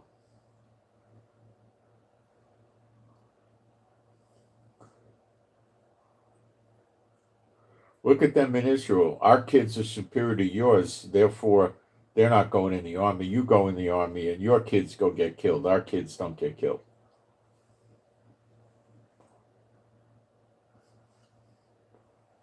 That's the ultra-Orthodox in Israel. And Netanyahu, for votes to stay in power, supports them. See, I don't know what Naftali Bennett will do with them, if he needs them for votes or not. I don't know. But I do know that if he does, then we just got to rehash again. See, one area Israel could break out a little bit, and I mean a little bit, is get rid of this coalition that's tied to the ultra-Orthodox, because they are absolutely operating in anything but the best interest of the people of Israel. All they care about is themselves. Let me explain. They get Netanyahu to give them special monetary grants for going to the yeshivas and praying and studying Bible. But they don't just study Bible. They study Kabbalah and they study the Talmud, which contradicts the Bible. The Talmud says Yeshua didn't rise from the dead. He wasn't a prophet. He was a bastard. Nobody knew who his father was and stuff like this. And that's what they study. They heavily control immigration. They definitely control the granting of kosher certificates to the food people in Israel, driving our food prices up at least 20%. Okay?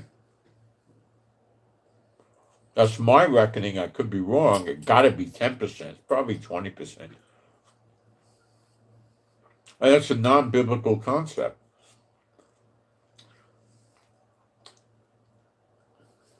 And nobody but an ultra-Orthodox Jew can tell you that the food truly is kosher. That's their gimmick. So they got a monopoly, and Netanyahu gave it to him, I believe. It was him. So the whole thing is sick. Netanyahu is a sick man. Yeah. He's a sick person.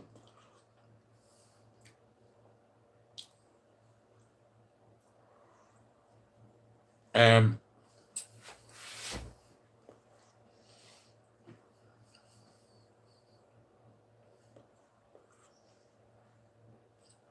the thing with Bennett is when he got in for a year,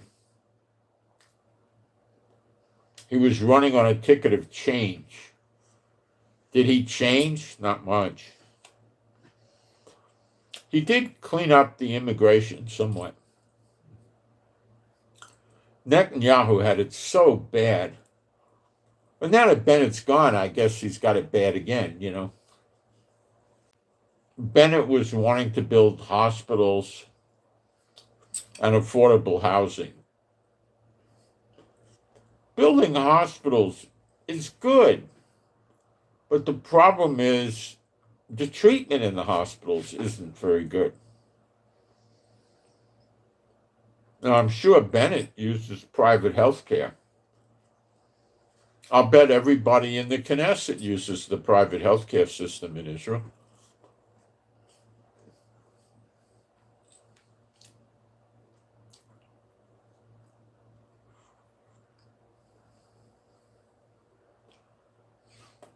There's a community near here. Years ago, I went to see a doctor there. What was she, an endocrinologist or something? And what happened?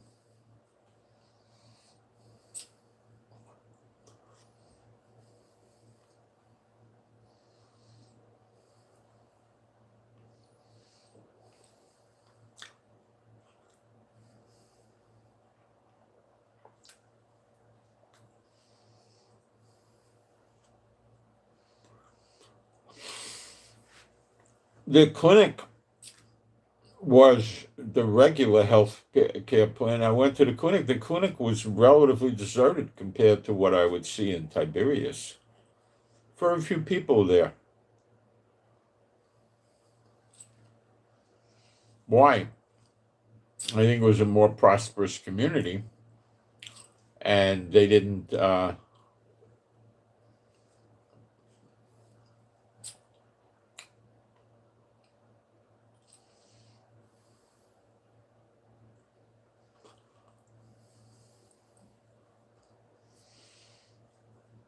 They didn't go for the regular health. They wanted the other doctors. My thoughts. You know.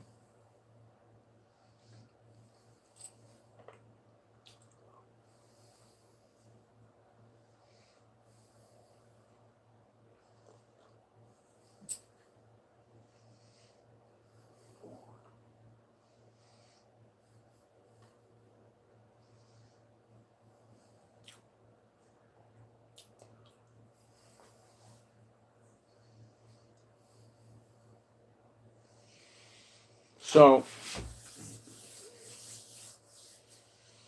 do I think Bennett could take the election away from Netanyahu? I'd give him 75%. I think it'd be easy for him to win.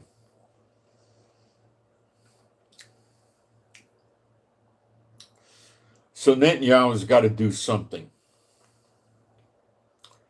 This business with his criminal cases that alone could just keep him from winning the election. Naftali Bennett is probably not operating as a shill to just make sure Netanyahu keeps in office. I don't believe that.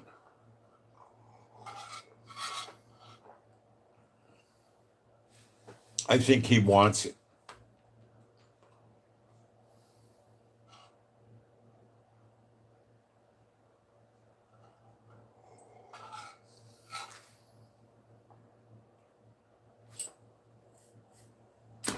It's a transactional person with short arms. Don't kid yourself. But Bennett is normally better than Netanyahu. When you have the transition, you're going to have a jolt of the corruption. It's going to shift. And Bennett is actually probably trying to get himself set up for a 5 or 10 or 20-year run in government. So he actually pays attention to things like housing prices, building more hospitals, things like that. So Bennett will try to drop food prices. He'll try to increase the standard of living in Israel. Netanyahu won't. Some of the people in this regime, like Smotrich, are trying to do things, but Smotrich is not a real smart guy. I mean, they were just handing out ministry offices, and they said, "Oh, here, be the economics minister." He doesn't know very much about it. He probably has experts that are educated anyway that help him, but he hasn't done much about housing. So he's not even talking about building 500,000 housing units at a low price.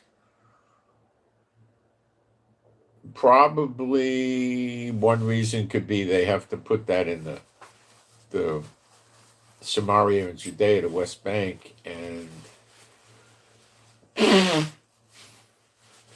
they're afraid of political pressure coming on the West Bank, where a tremendously high percentage of Smotrich's supporters live, and they're Zionists, and low housing prices would cause Jews to move to the West Bank that are not Zionists, and that would dilute their community over there. And that's where Ben Gvir comes from, too. So they're not they're not pushing the low housing prices. Now, all the West Bank housing is relatively cheap. What a lot of them do there is they buy a caravan, which is a mobile home, not a motor home. It doesn't have a motor, but it's on wheels, and they put them up there. Well, a lot of times they don't do that. They don't use a caravan per se. They just use what do you call them, a mobile home, like a mobile home park where it's not on wheels. And they get a piece of land and they plop one of these things on it, like a 40-footer, and that's their house. And you put a canopy on it and a slab of concrete, and you can barbecue there. You can put a fence up if you want. Most of the time they don't.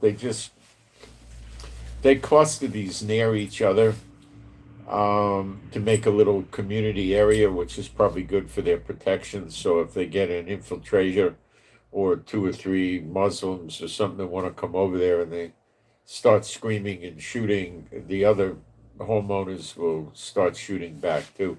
Practically everybody owns a gun in the West Bank. It's rather easy to get one. And they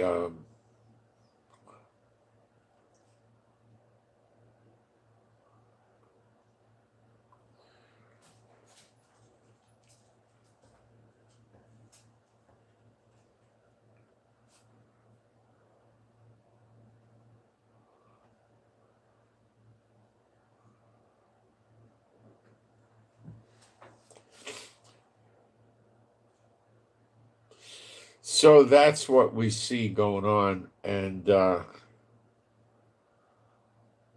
if now Naphtali Bennett's hovering into position, if there is a vote of no confidence, Naphtali Bennett is right there to slip right in. Now, there hasn't been anybody during the war sitting there ready to slip in like this. Well, he would be the one if there were. So he's loitering now, like a plane up high. He's loitering, and getting ready to strike. So while he's talking about the October election, he's also talking about a vote of no confidence, getting rid of Netanyahu. Believe me, he is. And every time I dissect it, this is what I come up with. He's no good, but he will be less evil than Netanyahu. See, these world leaders are so bad with narcissism and ego and pride and think they're, sons of God because the demons tell them that and all this other stuff. They think the demons are gods. That, he considers himself, Netanyahu, I'm sure, in my opinion, considers himself superior to the regular Israeli people. And he is, in my opinion, offended greatly that they want him to go to jail for corruption. And he fights it vehemently for years. And I think him and many other world leaders will punish the citizens of their country for this type of behavior, trying to prosecute them. And that's a sad day, but that's the state of the art, I believe, in my opinion. So Netanyahu is not a good person for Israel. Now, how will Bennett get along with Trump? Oh, I think it wouldn't be as close as Netanyahu in the beginning, but I think Bennett would get along with Trump.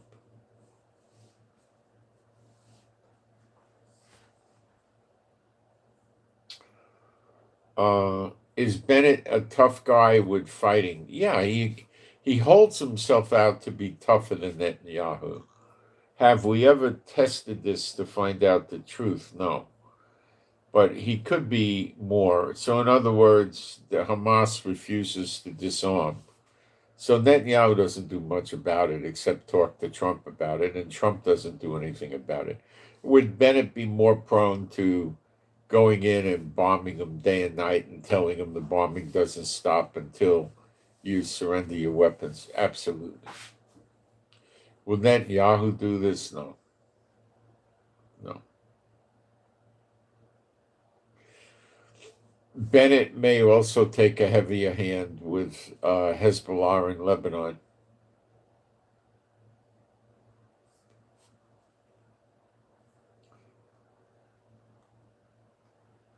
What about attacking Iran? I don't know.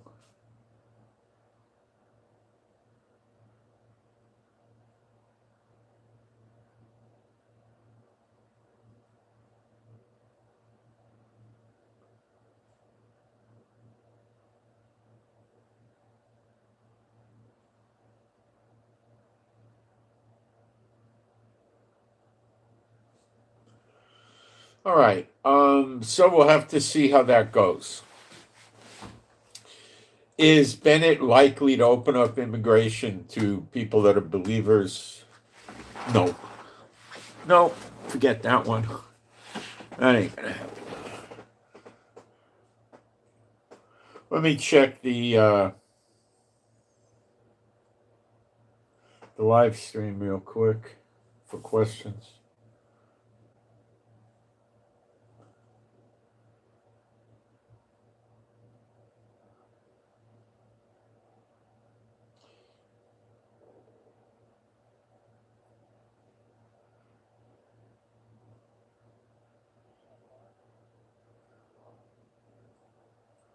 Thank you all for greeting me.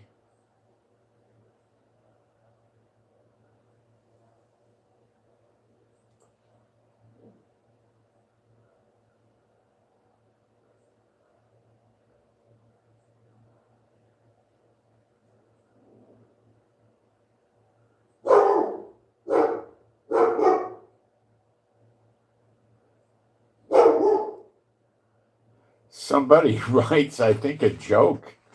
Says, praise our Lord. This is what someone wrote. Our Lord and Savior Donald Trump, may he rule from heaven for eternity. I better take it down. It's. I think he put it as a joke. I hope nobody believes this. But it's somebody might not believe it to be a joke. I'm just removing the posts. I'm not blocking them or anything.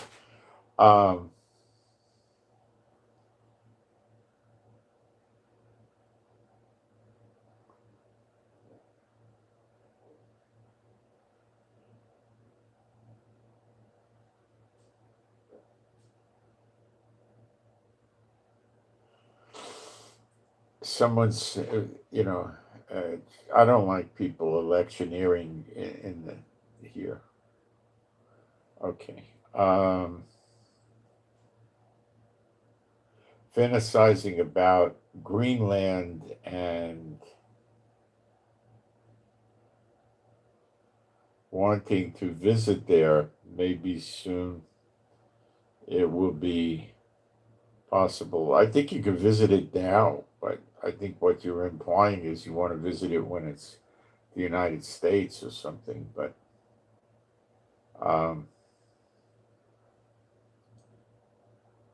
I don't think it'll ever be the United States. I think what'll happen is he'll get the right to maybe lease land and put some bases up there or something. That's how I think it'll settle. Something like that.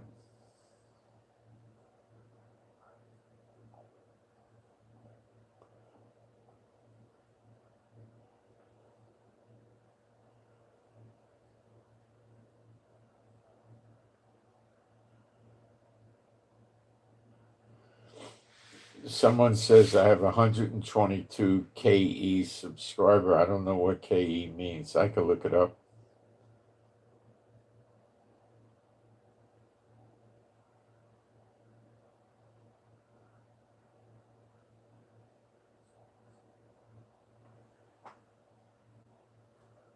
I don't know what I can see what it. I don't know what it means. I don't use the term KE. Um,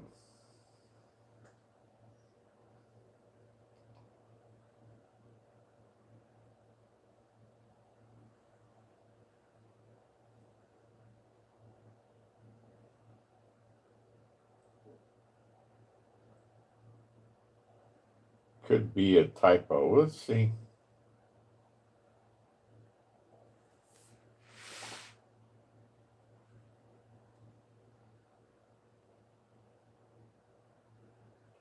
$122K means 122,000, but 122KE, don't know what that means.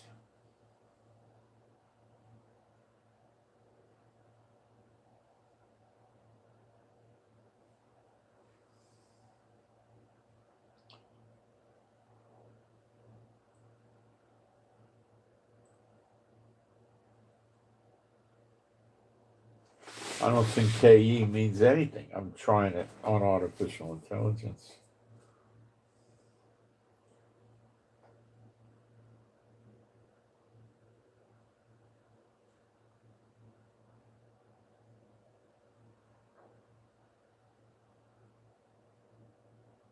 Oh, they say KE is the way people used to say K,000. Okay. Well, very interesting. You have 122,000. That's nice. I don't know what your site is or where it is, but that's interesting. Okay.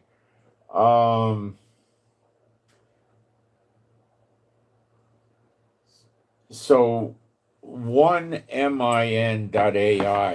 onemin.ai is a website you can go to for free, and they got 40 plus artificial intelligence plans there you could use into a very limited way for free. They even have open.ai, which is supposedly doesn't have any restrictions and stuff like that. It's open source. It means they looked at all the code and they made sure it didn't have any prejudices and things like that. So we could play a game. Let's play a game. Let's see if we could just go to open.ai and get it. Let's see. It'll be easier. And let's ask it questions about translations. No, it's telling me the site can't be reached. So that's really not a good sign. Okay, I'm on the 1min. Let's hit OpenAI and see what I get. Oh, it gave it to me on that site.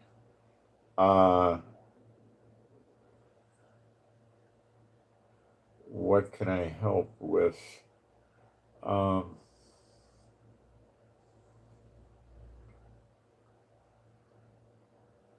right, let's ask it. What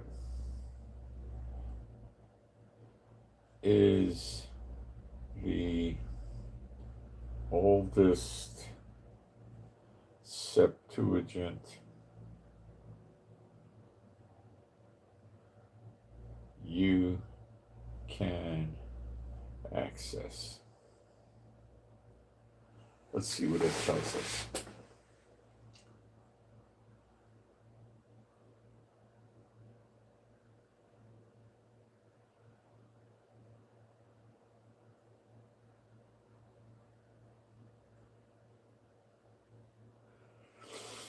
They say they can hit fragments dating back to the 2nd and 1st century BCE. That's before Christ.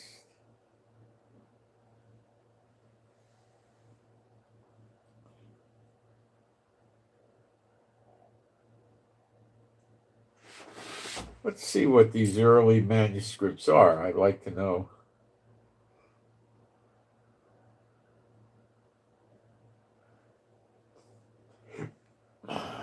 Okay, let's try what Bible books are in these surviving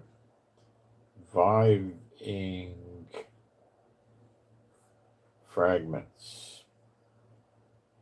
See, I didn't get this before when I used the biased AI. This is the first time I ever saw this come up like that. It's giving me a book by book list for Septuagint fragments.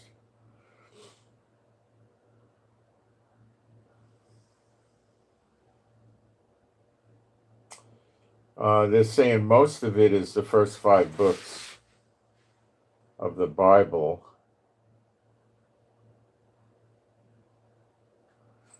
That's not going to help us with prophecy that much.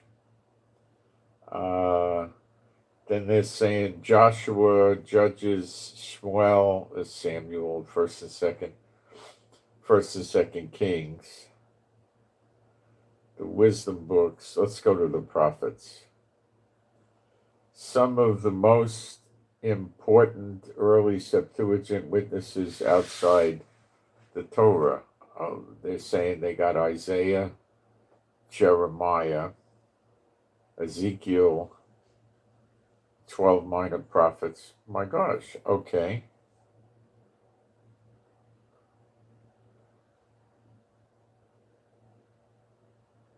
The ones that have not, they can't get from the earliest papyrus, that's the parchment, is Ruth, Chronicles, Ezra to Nehemiah,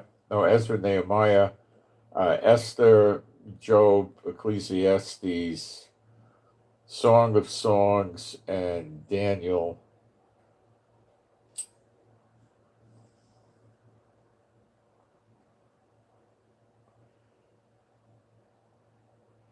All right, let's see if we can make it do something useful here.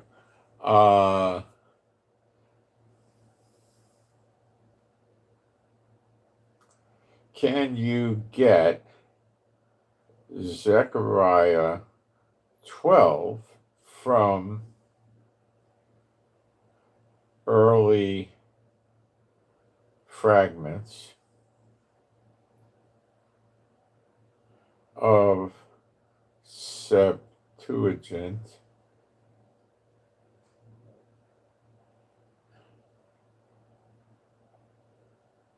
and put it into literal English?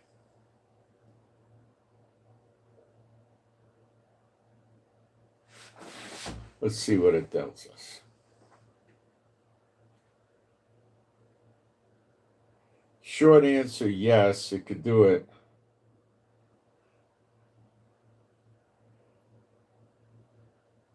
This is actually coming from fragments from before Christ in BC years. Let's see if yeah, I got it. Okay. What is it giving me here? Wait. All right, it's giving me the first verse is burden of the word of the Lord concerning Israel. Thus saith the Lord, the one stretching out heaven, forming earth, and forming the spirit of man within him. Then it gives me the Greek. Then it gives me verse 2. This is interesting. I'm liking this. Behold, I am making Jerusalem a bowl of reeling. That's very accurate. It's not so much a cup, it's a big bowl. So lots of people could drink out of it at the same time. To all the surrounding peoples, and upon Judah also shall it be. So it's talking about, I think, Jerusalem and Judah, but I'm not reading Jerusalem. Yeah, Jerusalem and Judah, which is correct. In the siege against Jerusalem. All right, let's go to verse 3. And it shall be in that day that I will set Jerusalem as a burdensome stone for all the nations. All who lift it should surely wound themselves. Very interesting translation. Sounds good to me. And all the nations of the earth, no, it's the tribes of the land, it's missing that, shall be gathered together against it. It could be earth, but if it was all the tribes of the earth gathered against it and they all get wiped out, there would be nobody here left to bring on Gog and Magog at the end of the second 70. So, it's a little, I don't think they got it right. Okay, now it is an interruption, and it takes us, so they don't have all the verses, but they got the winner here, the good one, Zechariah 12:10. Let's see what it says. And I will pour upon the house of David and upon the inhabitants of Jerusalem a spirit of grace and compassion. I like the compassion. And they shall look towards me. No. Let me see if I could. Oh, it has the differences.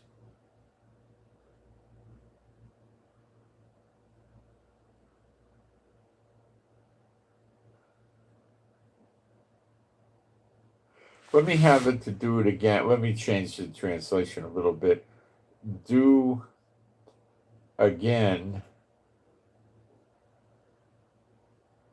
using Lydell and Scott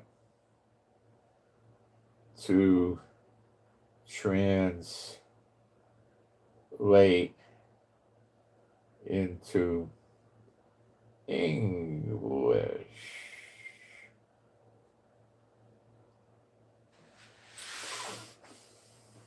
That's quite a complex task, but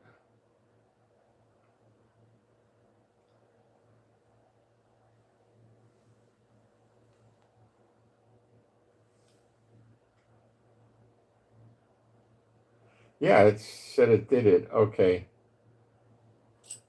So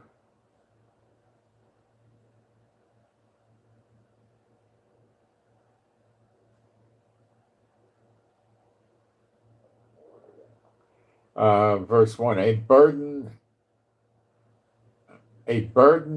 utterance of the word of the Lord concerning Israel.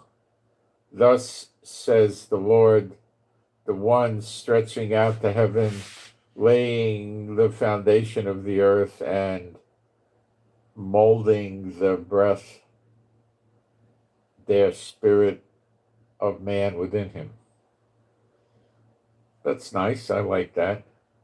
Then it goes, behold, I am setting Jerusalem as a basin of violent shaking. I like that better. For all the people round about. I like that. And even upon Judah, there shall be a siege against Jerusalem. Verse 3.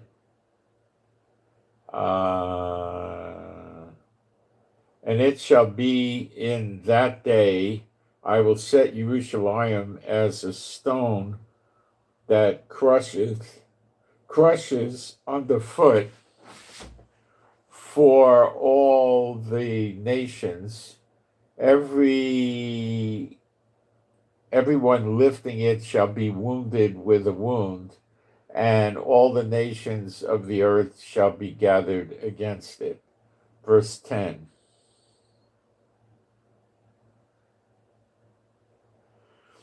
And I will pour out upon the house of David and upon the dwelling in Jerusalem a spirit of favor and deep pity. Oh, I really like that translation. And they shall look toward. No, it's look upon. Look toward, it gives you the impression of, they're not literally staring at him, but which is the case. So it's wrong, because the word would mean upon more literally, because I've studied this extensively.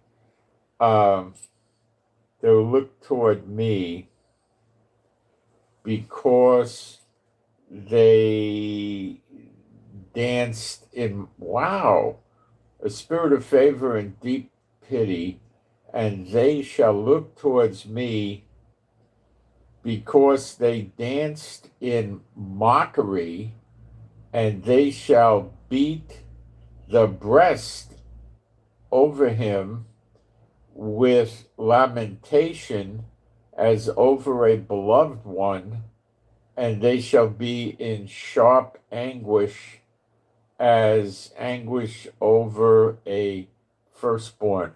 That's like the best translation I ever saw, except they got that word toward, which Liddell and Scott seem to be hung up on using that word. I don't want to ask that, but wow, this is better. I like this. Let's see what we can do with this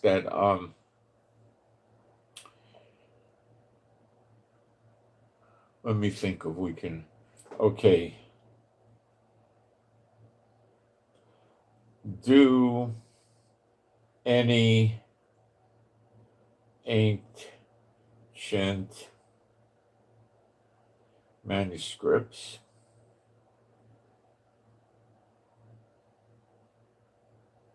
Septuagint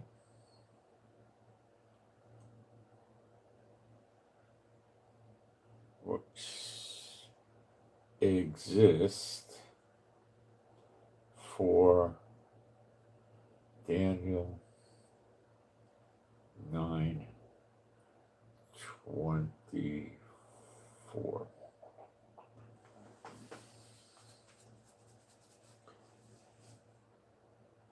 No, they don't.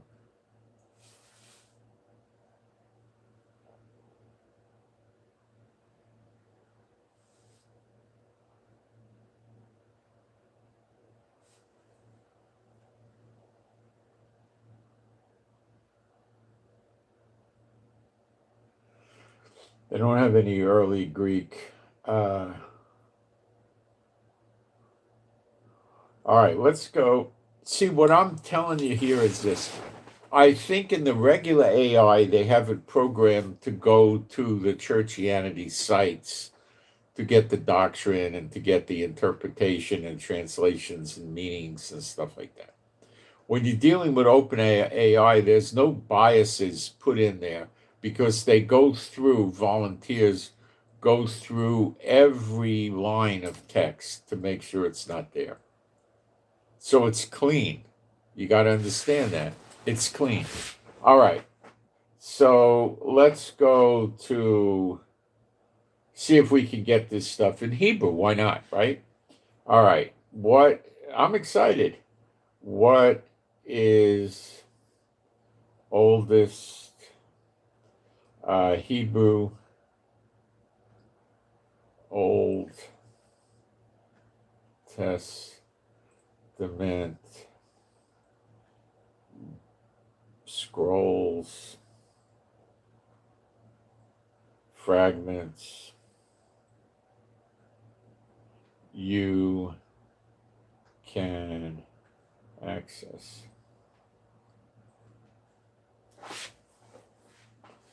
I was able to get 9th century AD from the other AIs.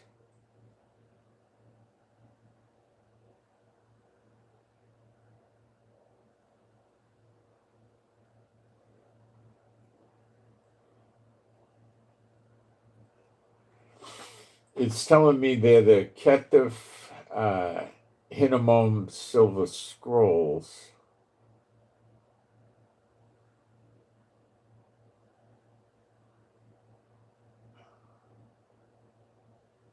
Wait a minute, I got to check something. This sounds too good to be true. Hold on.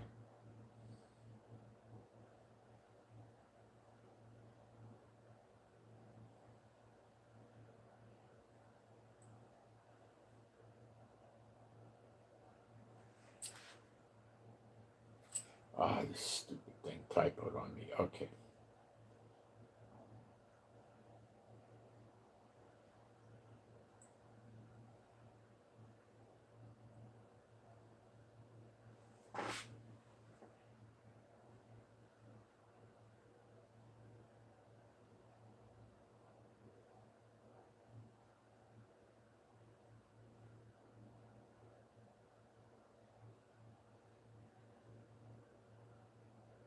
Holy cow. This is new to me. I'll be right back.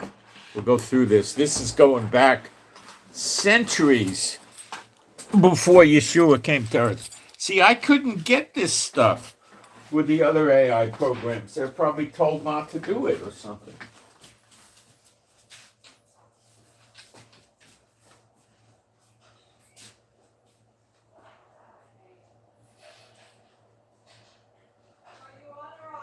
I'm on.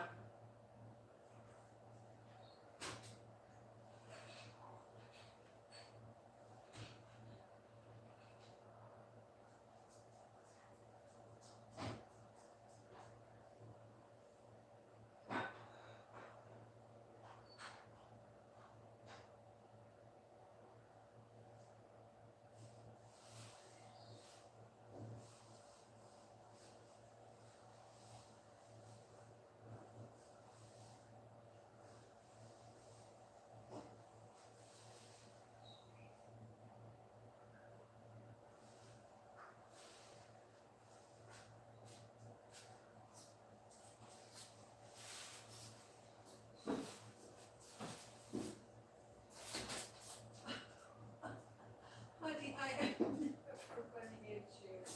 I so promise. I so promise not to get you with the stick. That's just not something I would do. I know that. Could I run out and grab something that's heavy for you real quick?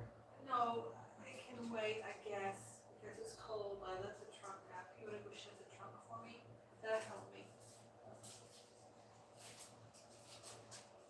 So the gate's open. Is the gate's open too? Of course.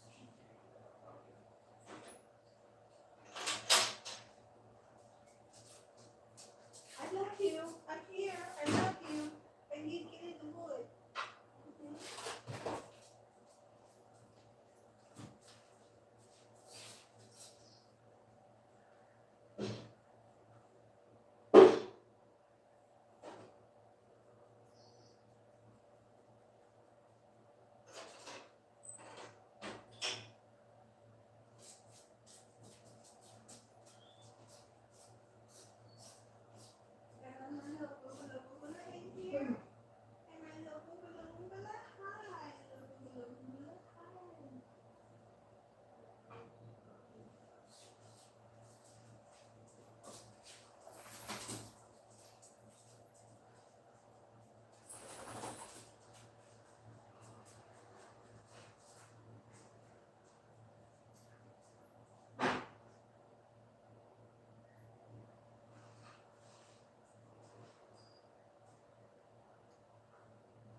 I'm sorry, guys. My wife came home with groceries and she's recovering from a stroke. So the stroke was quite a while ago.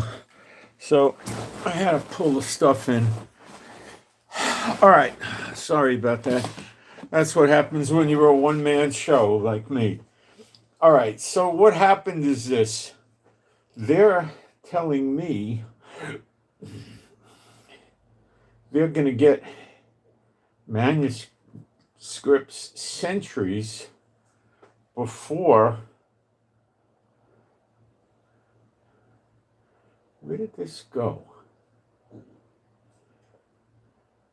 No, it must be here.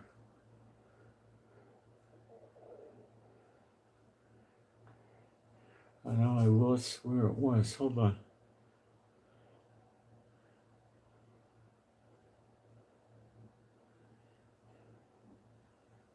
It must have erased itself.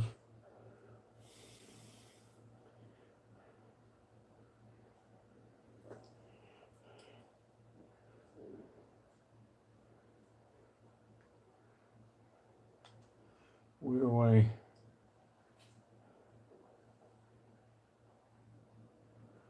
gotta figure out what happened here.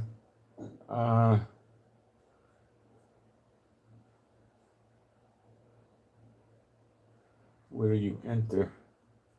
It cleared itself. I'll fix it.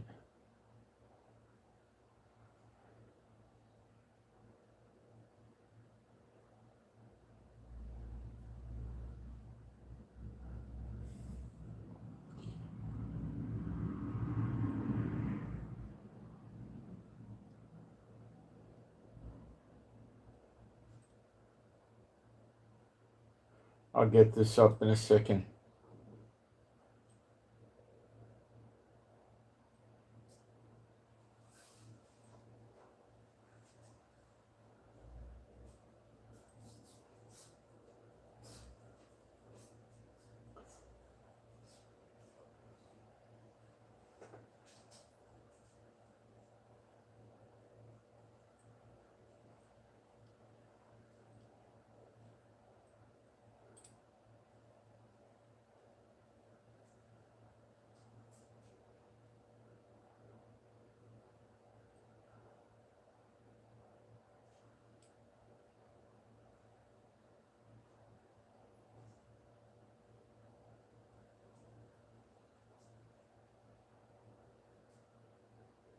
I don't know if it's working.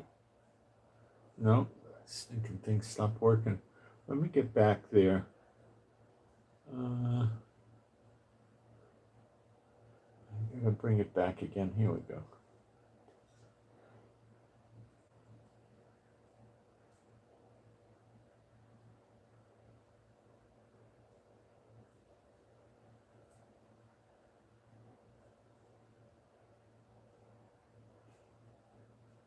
No, I can't get it to go back to open AI now. Why?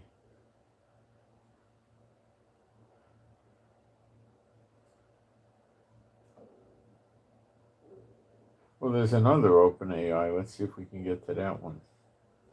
A different one. Introducing OpenAI 03 and 04 Mini.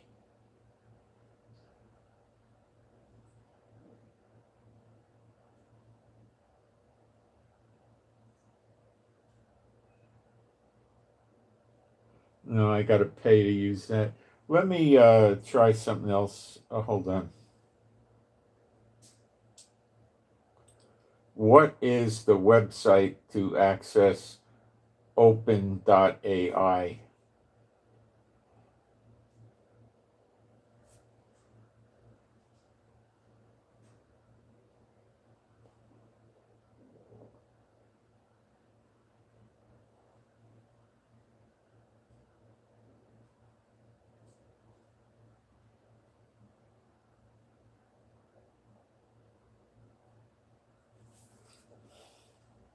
Did it give me a link? I don't know.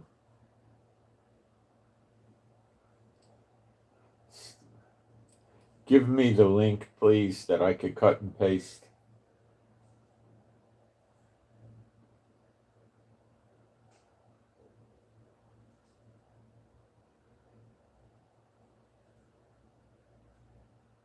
Oh, it's openai.com. Okay, now we know how to get there. All right, now I don't need them. All right, now we're cooking with gas. Openai.com. So it's openai.com. All right. Now, is it loading? That's the big question. Is it loading? Not looking like it's loading. I got a big blank screen. Let me refresh it.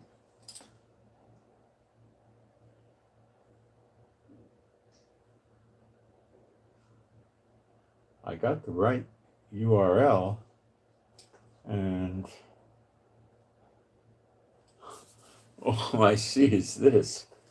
There's nothing here. I'll try. Maybe I had a typo, and I'm not. I don't know. Let's try one more time, and then we'll give up.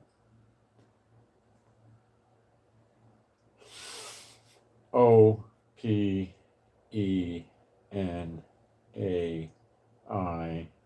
dot.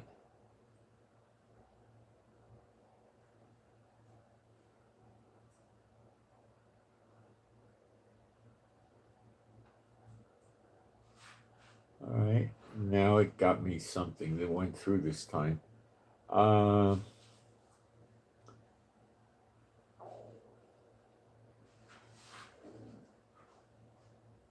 All right, it says research. Let's see what happens if I click on research. Nothing. Then it tells me search with ChatGPT. I don't want to do that because ChatGPT has preconditions incorporated into it. In other words, it's crooked. Let me see if I can get anything like that.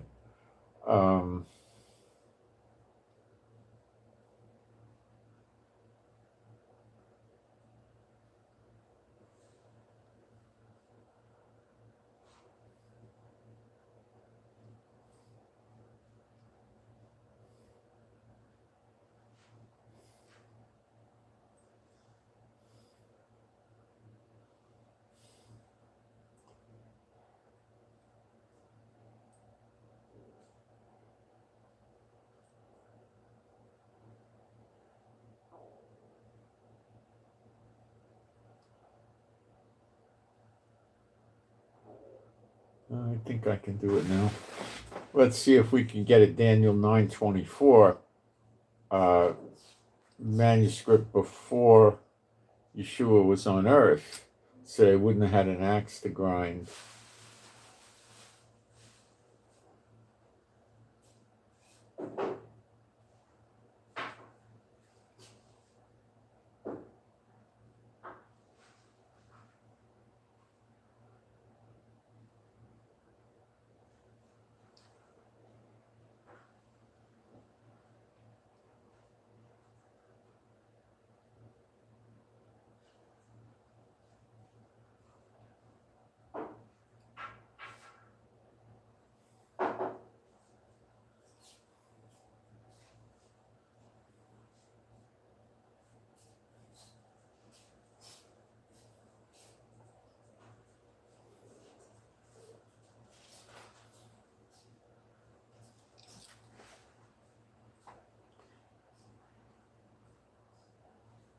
I asked it to give me two of them.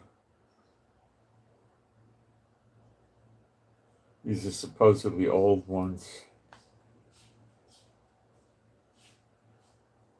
One of them says 77, so they got that translation wrong. I'm going to dig into that with them. And the other one has it wrong too. So it did make a correction that it doesn't say weeks. It's calling it sevens.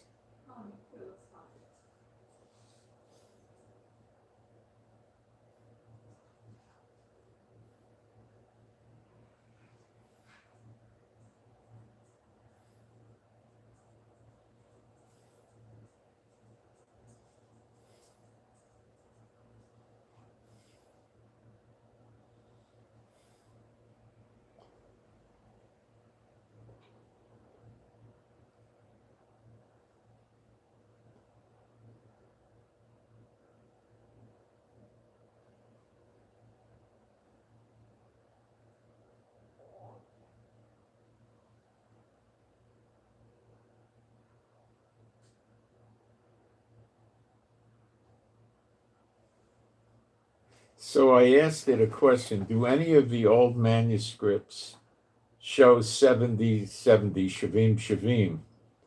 Do they show Shavim, Shavim as 70, 70? And the answer is yes. Some very old Hebrew manuscripts explicitly write the phrase 70, 70. You see, I was right.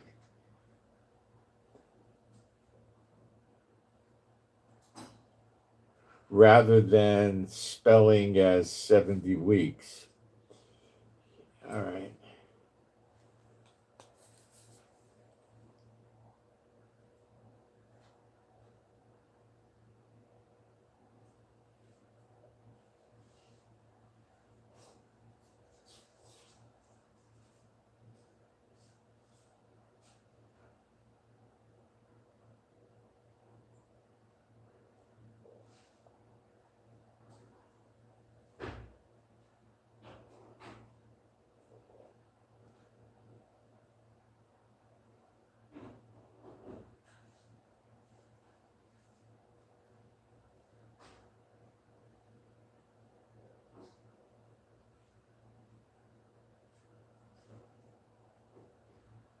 They're saying this might actually mean multiplication.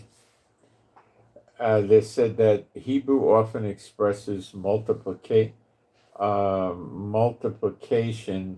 for grouped numbers by repetition.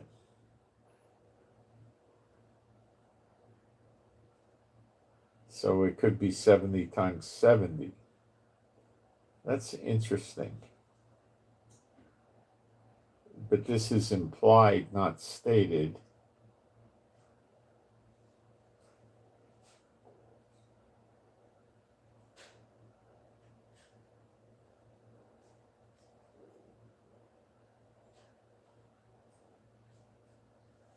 Yeah, but then it gives examples of other things. That's not that's not multiplication, like holiest of holies, servant of servants, song of songs. There's no multiplication involved there.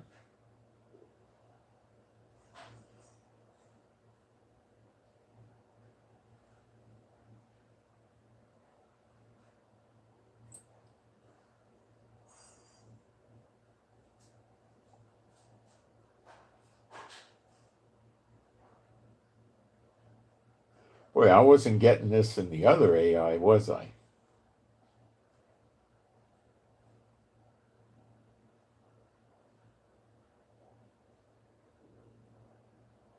But it doesn't give me any good reason why they interpreted 77s.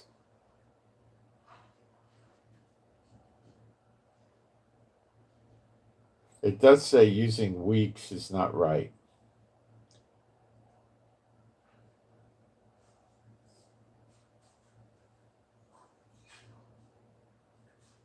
The word for week would be shaver, and it doesn't use the word shaver. It does bring that out.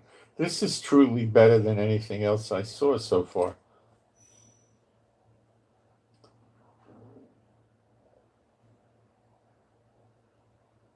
I don't know why it keeps saying the text means 77s.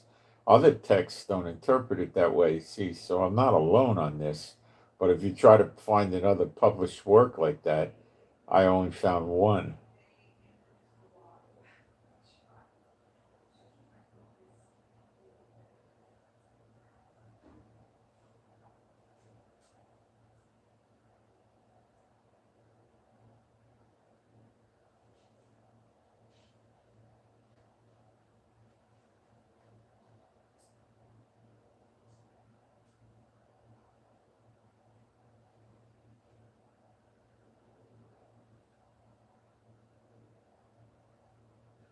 Ah, this is interesting.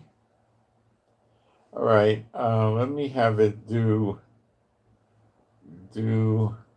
same for Zechariah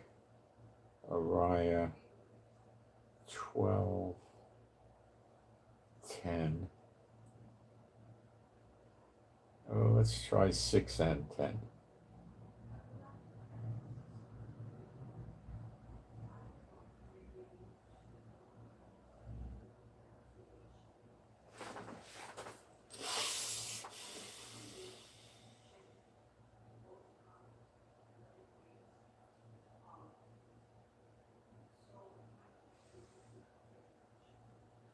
Let's see where it is here.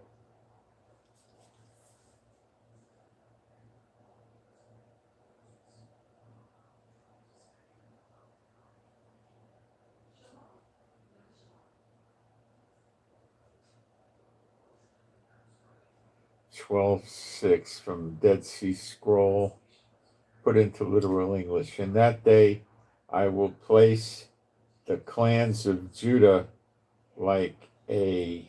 No, this is completely wrong, completely incorrect. I don't know where it got this from.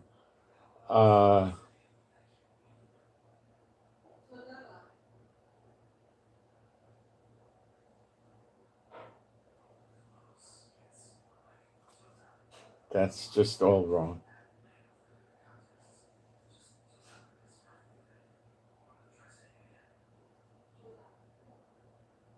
Now, let's go to Zechariah 12:10 and see if this thing's any good. It could be the scrolls. The Dead Sea Scrolls are no good.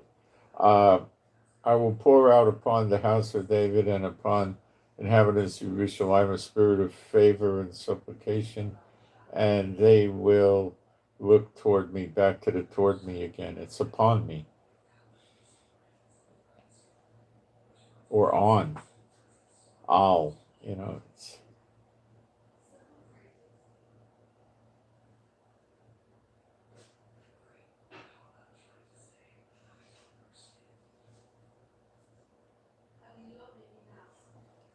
Let's ask it if it could come in. Why do you interpret look toward me when the word seems to mean on or upon me? Where are you getting that from? Let's see what it tells us.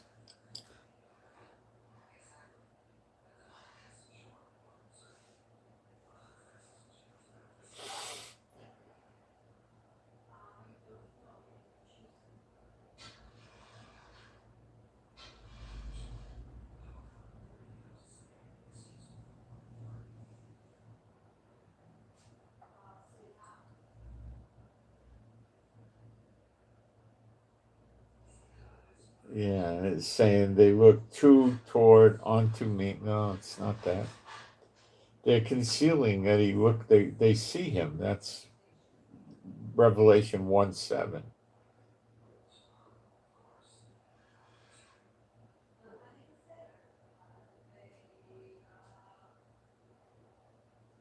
No, this is screwed up. They're getting something here screwed up.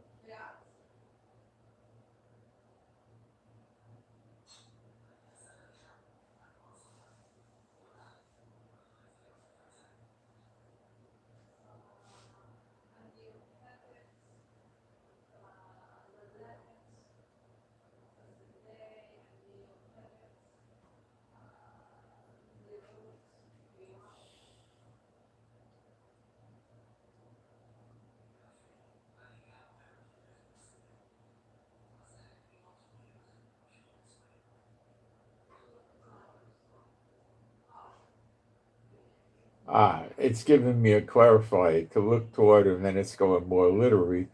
Turn one's gaze towards. That's the answer. If you turn your gaze towards, it's not like you're looking toward, like in a spiritual sense. When you turn your gaze towards it, that's what it means, looking at it. But it gave me the wrong. It gave me, it gave me the wrong, not as accurate a translation.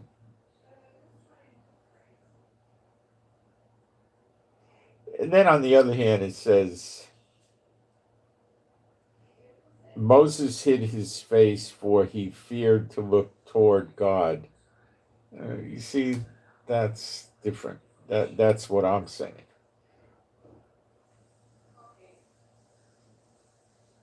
When one looked towards the bronze serpent, he lived. See, it's really saying, look at him or to see him.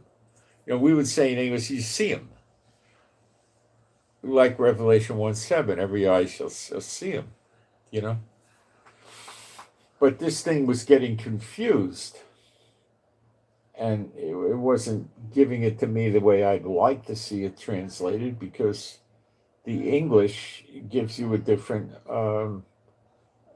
idea. You could get a different idea from the English. Now, I'm rather fluent in English, no doubt about that.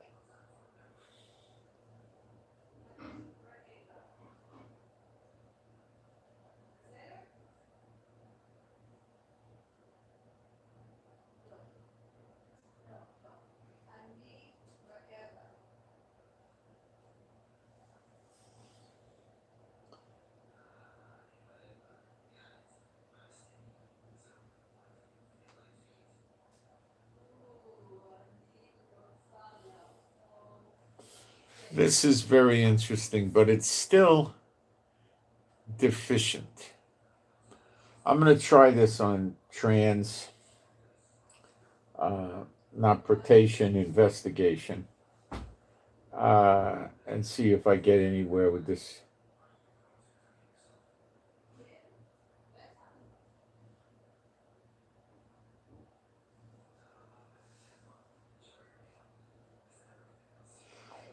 You never know. All right, so I'm gonna keep digging deeper in this. Okay, so the number one min.ai gives you, I think it's $6.50 a month. You could access many of these programs. Okay, and you could do research. Like, you ain't going to get access to manuscripts easily before first or second AD, first or second century AD. You're just not going to find these things easily.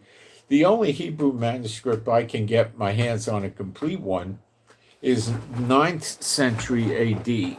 So this guy's giving me fragments and translating them and stuff from the Hebrew. Now I can tell it to take the Hebrew words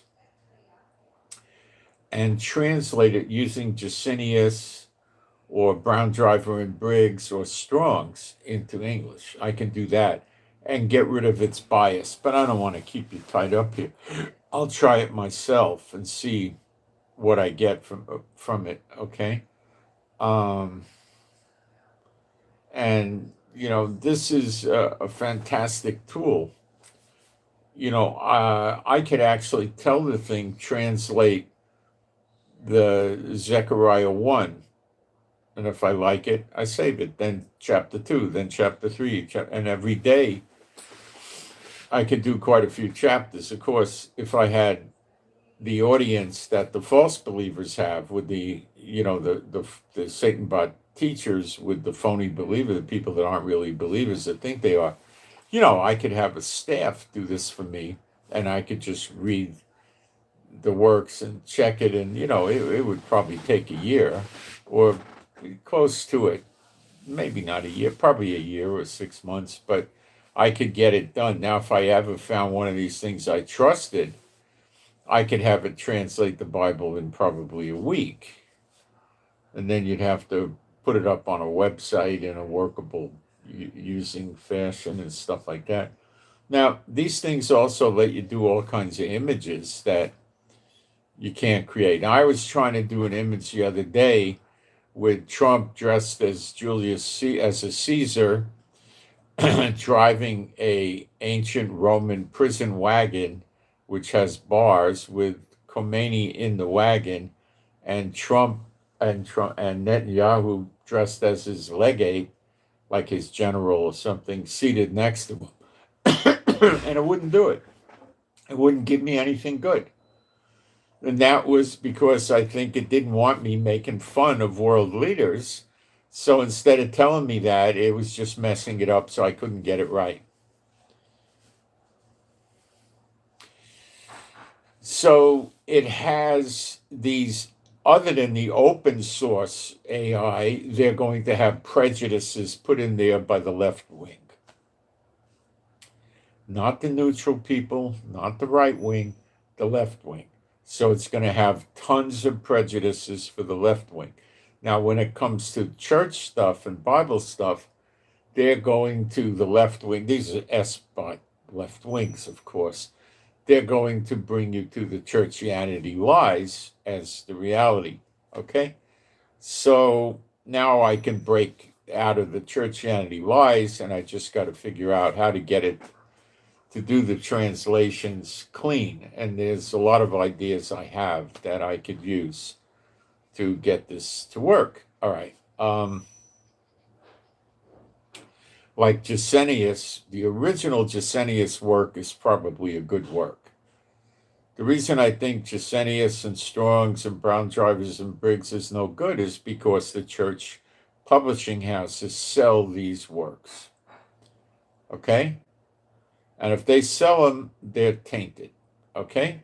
So, they sell the English Gesenius, but the real Gesenius was written in German.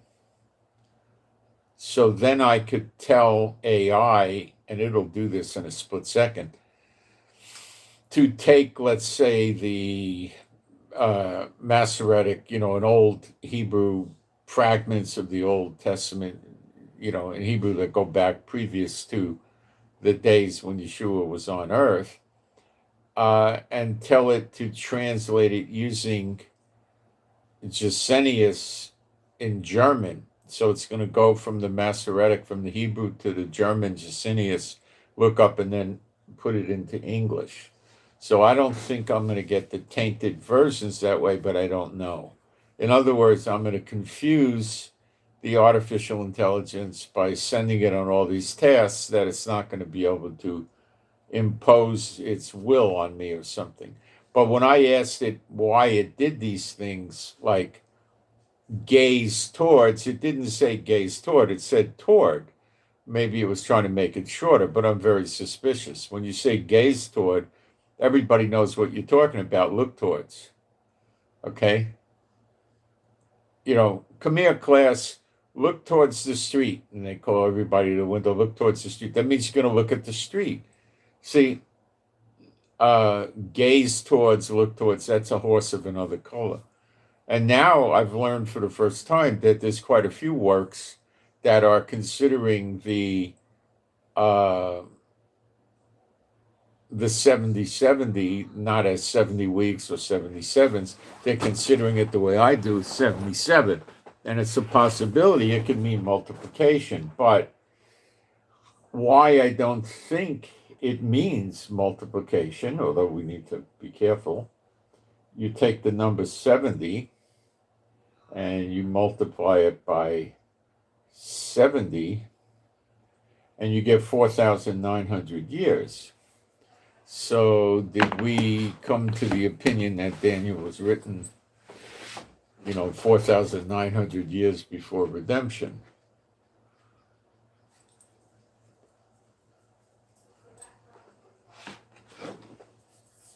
I don't know. Let's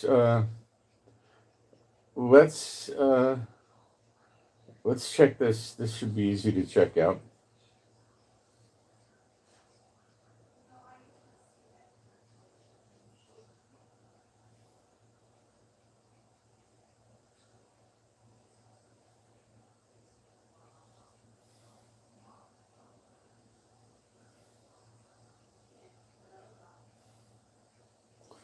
This would be exciting if it is. Let's see.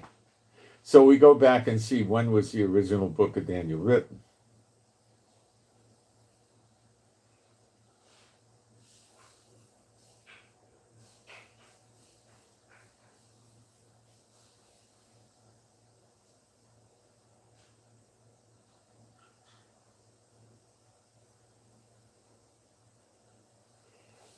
Was written about 200 years, roughly, give or take 50 years or something like that, about 2nd century BCE, which would mean about 200 years before Yeshua. Let's check this. It goes back to Antiochus IV.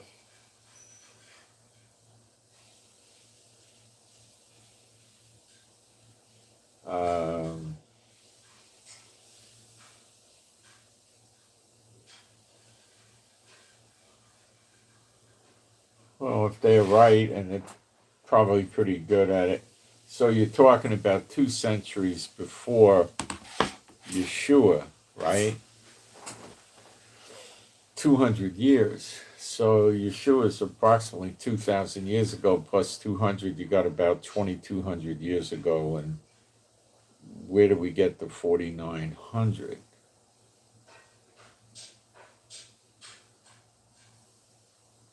Well,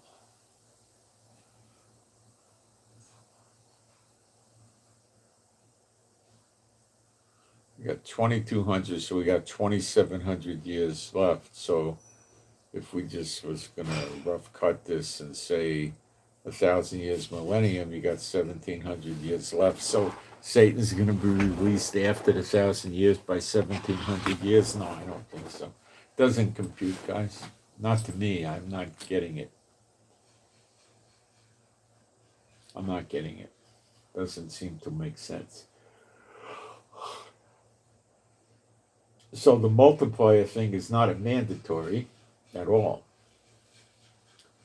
It just means when you put two numbers together, it means there's a 70 and a 70. It says there's two 70s on Israel, and one 70 could be the Babylonian captivity, or perhaps more likely is the time they had with Yeshua till the destruction of Jerusalem. So let's go through that. When you listen to these church jerks, they'll tell you that Yeshua was born 6 BC, okay, which means he was born 6 years before he came.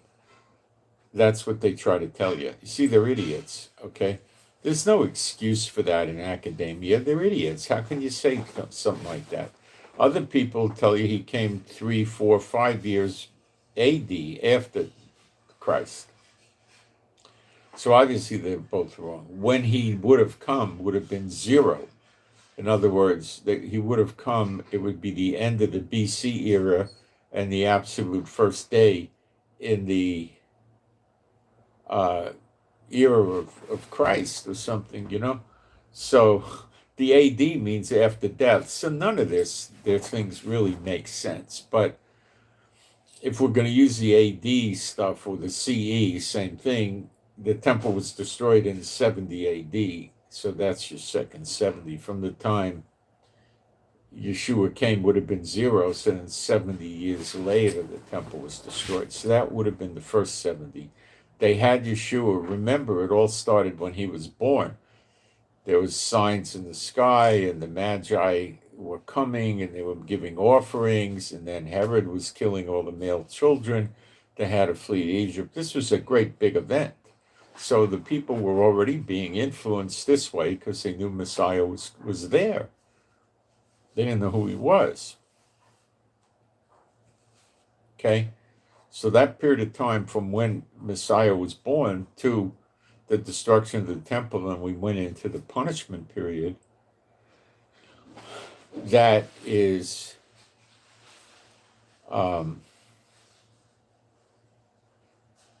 70 years. Well, their years, whatever years you're using. Okay. So that's a possible, and the 70 years in Babylon could be a possible. So the second 70 is what? When we hit redemption, we're given 70 years.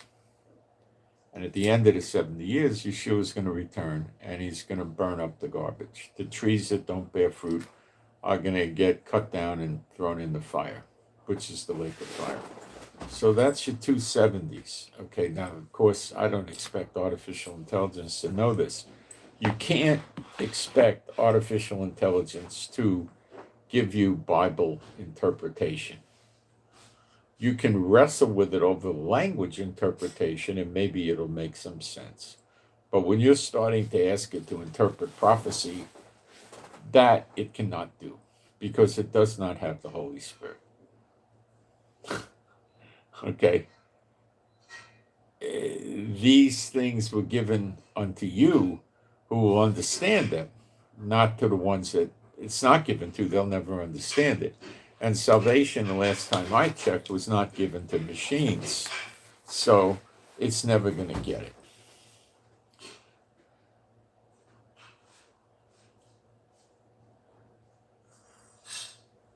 Okay? That's the reality. It's never going to get it.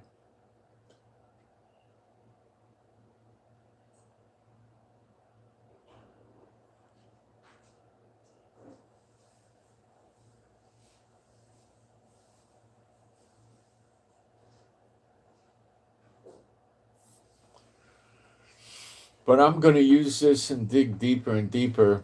And hey, let me give you, for instance, let's say you can go in and ask it, what are some older books written in the 1700s about the North American Indians being lost tribes? And it'll give you those books. It might even give you the whole book. You could read it through your AI. Okay. Um, it might give you what are some of the oldest commentaries. I'll try these things and see if there are old commentaries out there that are good. I don't know. There might be. I will tell you one thing. What you're getting from the Christian publishing companies, say starting in the 1830s, let's say, just to start someplace and forward, are junk. The publishing houses are working for the churches, and they're only going to publish what the churches will go for. Okay? If the churches reject it, they'll go out of business. So they're going to so when they get ready to produce a new Bible translation or a commentary, what they'll do is circulate it around the churches to see what they think of it.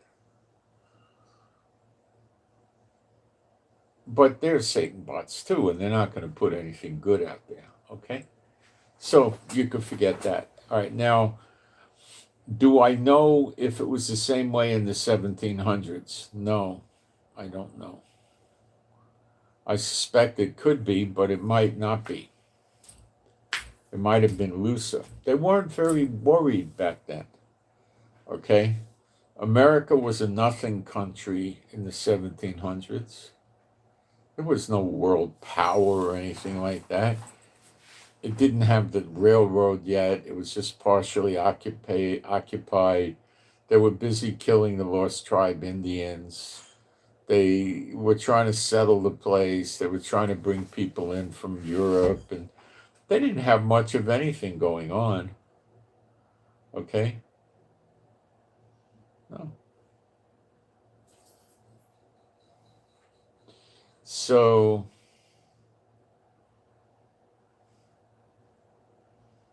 maybe then they were publishing commentaries that were having the truth, although I doubt it. But back in the 1700s or even the 1600s, they weren't promoting Schofield as far as I could tell. So you might find something real there. I don't know. I'm going to try to find and dig again and see what I could find.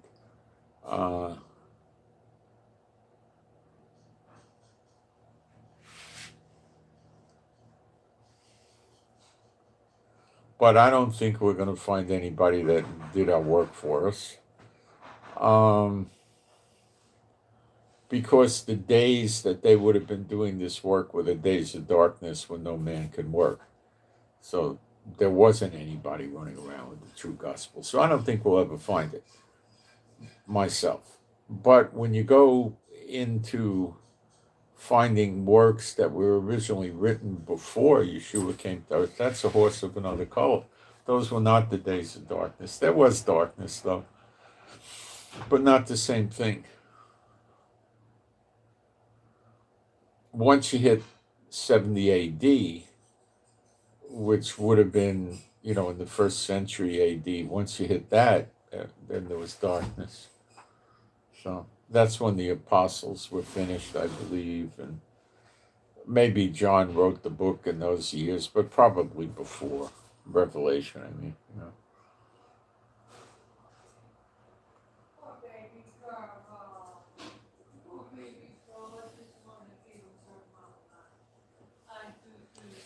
So Beulah the dog sits in my room when I'm in there with my electric coil heater. She lays there and gets hot, and then she gets up and moves away for a while, 5, 6 feet, or not even 3 feet away, and then she goes into the other room. If the wood burning thing is on, she lays in front of the wood burner, so she goes back and forth from one form of heat to another. They don't like this cold weather. They are not liking it. You let them outside, and sometimes I let the mommy dog outside, and she can get in if I leave the door open. And by the time I walk in the house and I'm a few feet in the house, boom, she's back in. So I don't know what she does. The other day there was a strange, we get strange cats around the house in the yard, and they're not welcome, but we don't do anything about them. I'm not going to hurt the cat. I like cats.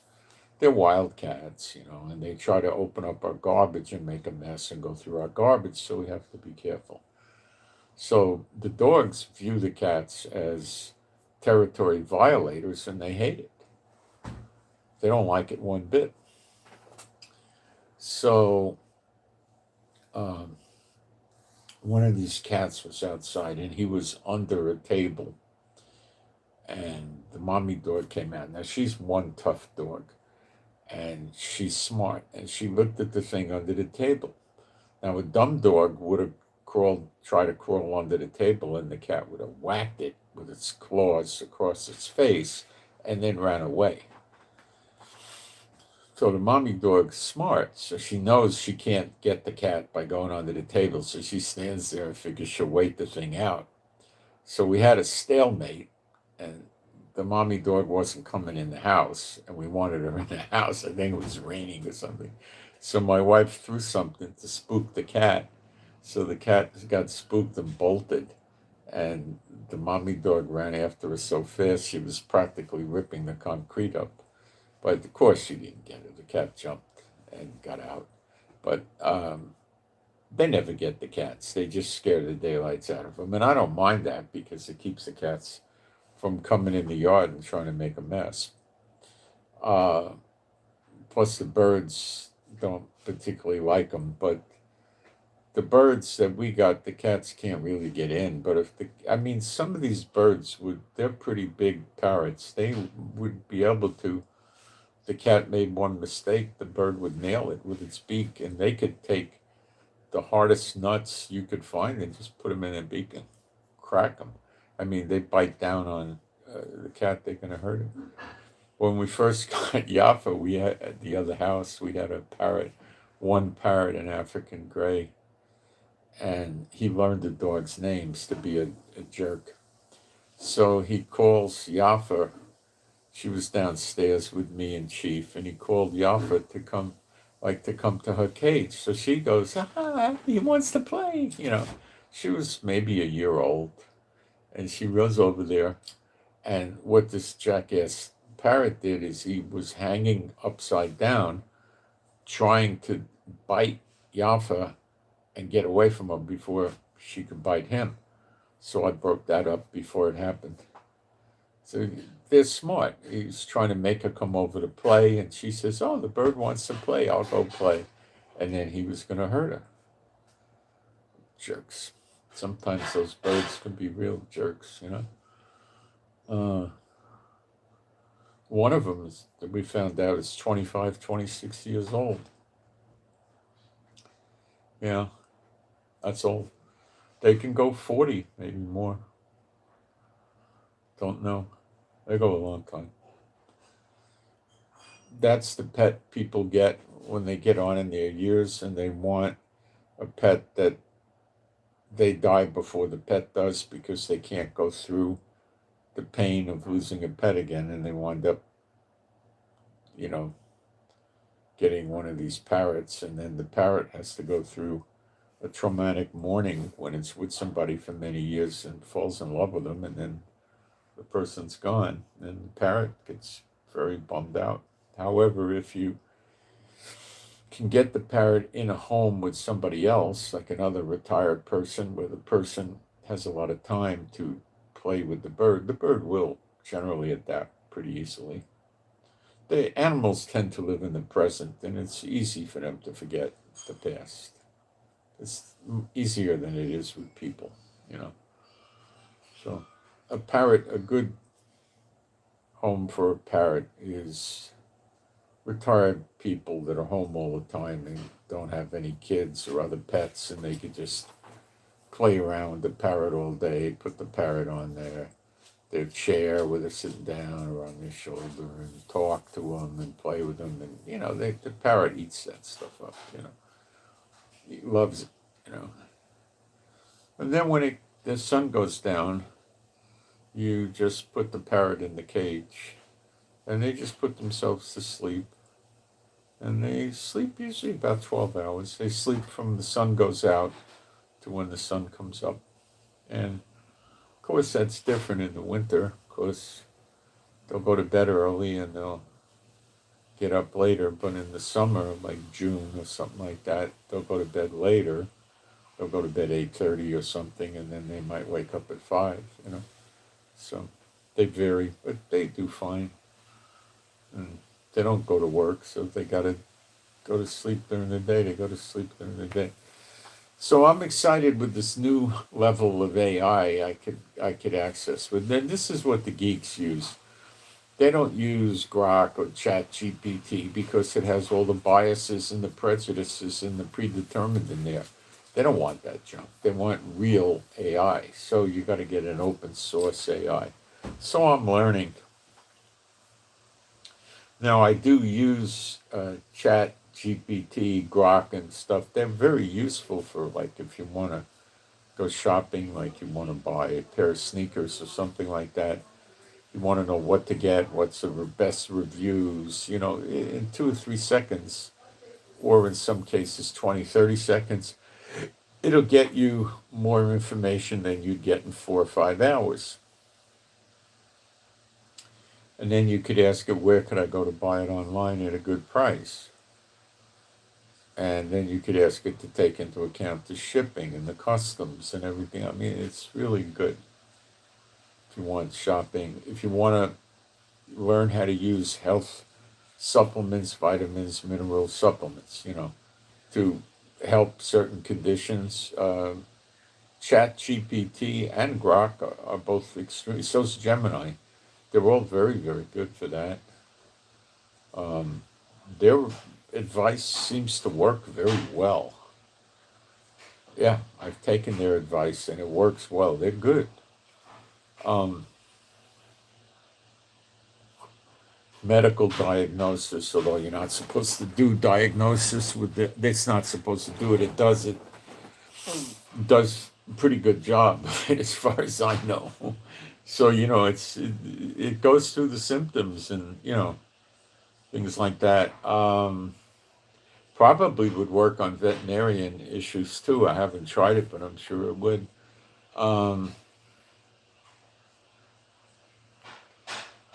Languages, if you want to learn Hebrew, it'll do audio. Just tell it to talk Hebrew with you. And then it'll ask what kind of level and this and that. Tell it to talk Hebrew with you at a kindergarten level and help you with the pronunciation and tell you how it means.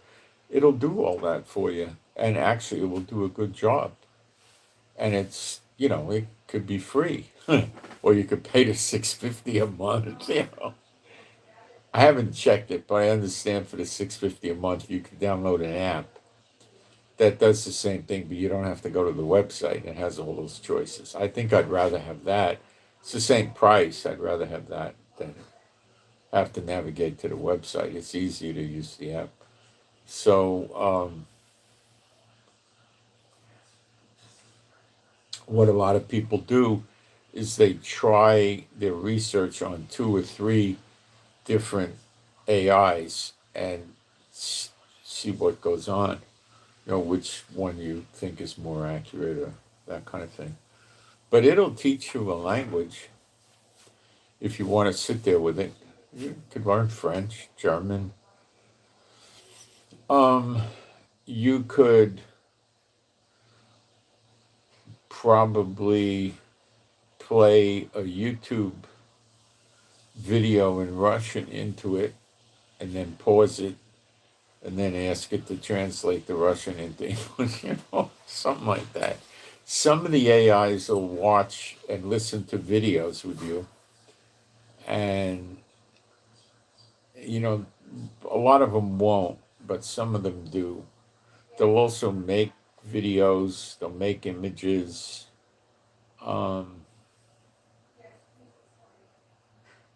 So you could say, well, teach me how to count in Japanese. Ni, si, san, yo, ro, yeah.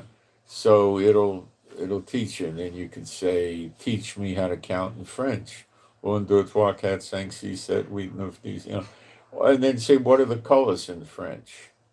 How do you say bus? How do you say car?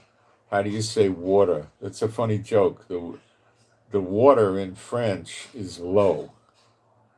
Low. That's how you pronounce it, low. So the joke is the water in France is low. I don't know if you think that's funny. That's the old joke. And then you could teach it, how do you say the food? Walk me through meals. How do I order a meal in France? Or how do I deal with taxis? Or how do I buy clothes? And you could build up your vocabulary, but you've got a partner that knows perfect, absolute 99.99% French, right? Has a great accent. It'll talk to you as a male or a female, whatever you want. And it'll work with you on French all day, anytime you want. So you got a language school there. Do you understand? You got a language school with every language in the world. This thing probably has 128 languages. You want Swahili, you want Cantonese, you got it.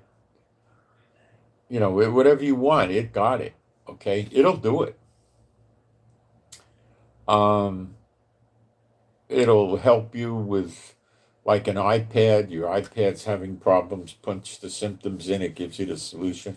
Now, sometimes when you do that, the solutions work and they don't work. It's kind of weird, but you could try that. It'll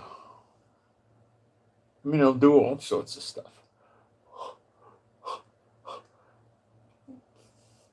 If you got, let's say you got a sore knee or something, what kind of supplements can I take for my sore knee?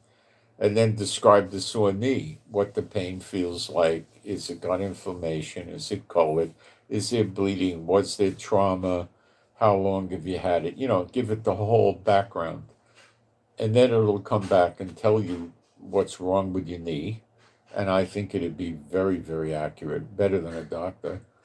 And they'll give you a list of supplements, and then you could ask it, where do I buy these supplements online at a good price?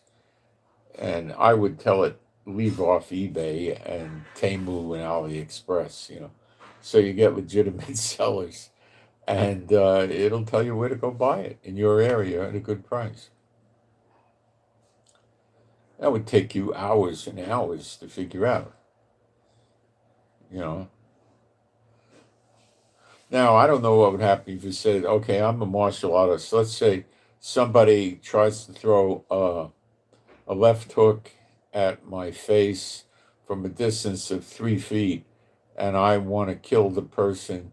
So if I hit them with the edge of my hand in their Adam's apple hard enough, would that kill them? I don't know if they would answer that. We can try it, but I don't know. The open AI might not even do that, but I'm not interested in that. I don't need to know that. I know it. But car, if you've got a problem with a car, a certain model and year car, it'll look it up and tell you how to fix it.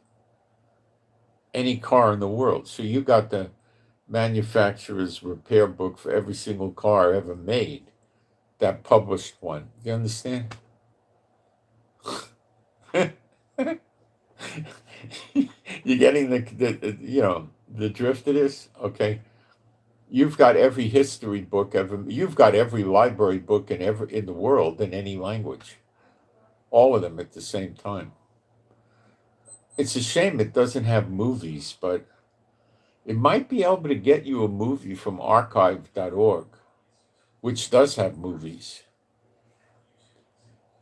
I was curious. There's a Humphrey Bogart movie I wanted to watch, where he gets incorrectly framed for killing his wife, and he goes to jail and he escapes from jail, and then he goes to some disbarred doctor to get plastic surgery, and then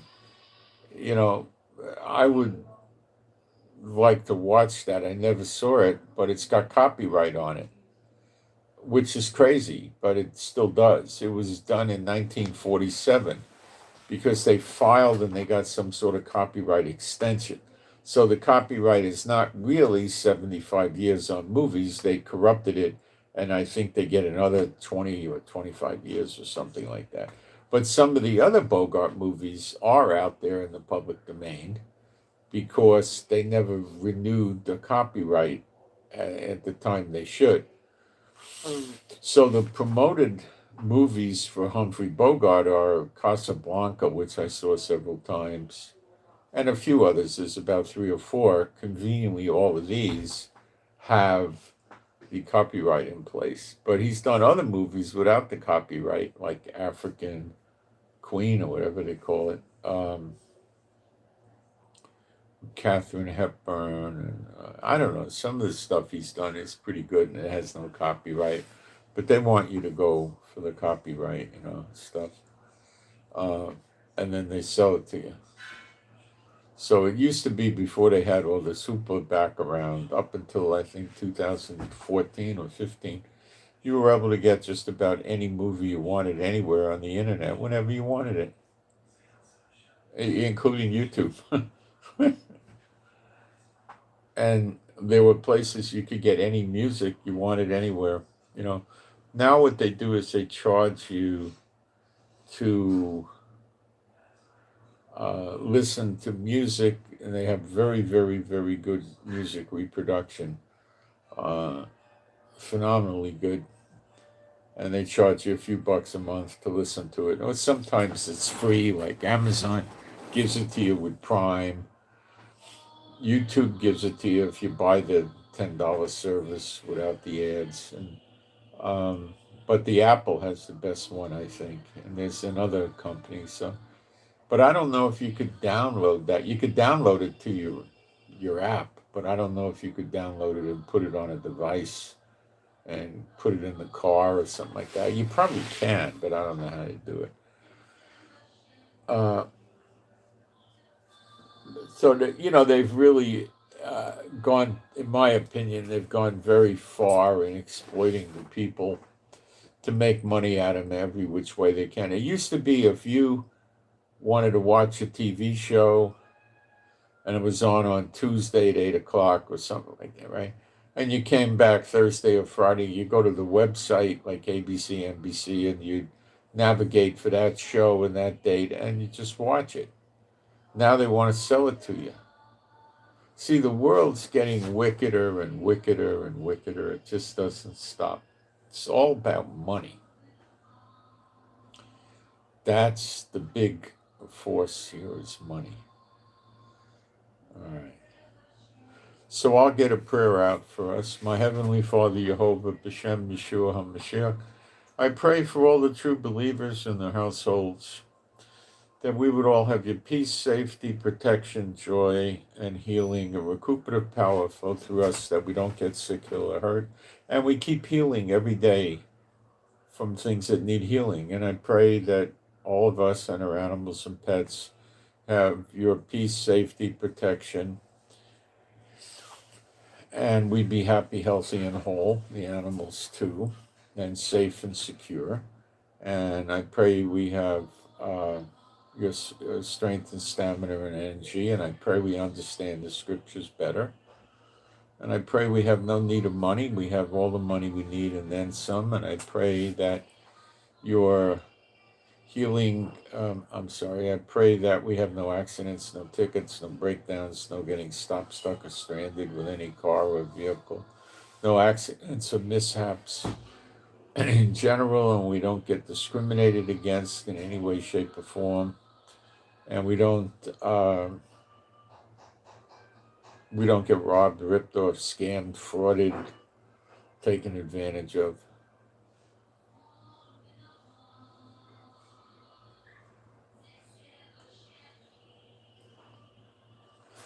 And I pray we walk in the gifts of the Spirit. And I pray I do better videos. And I pray we could all come to Israel and have a place to bring people in Israel that we spread the gospel to. And I pray that this government of Israel with their democracy garbage falls away and the two witnesses run Israel. as soon as possible. And of course, that will change the way the world sees things, but got to happen. And I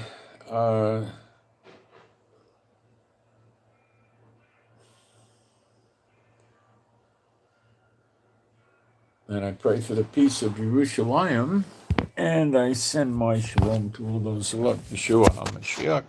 B'Shem Yeshua HaMashiach, and I'm out. Thanks, guys.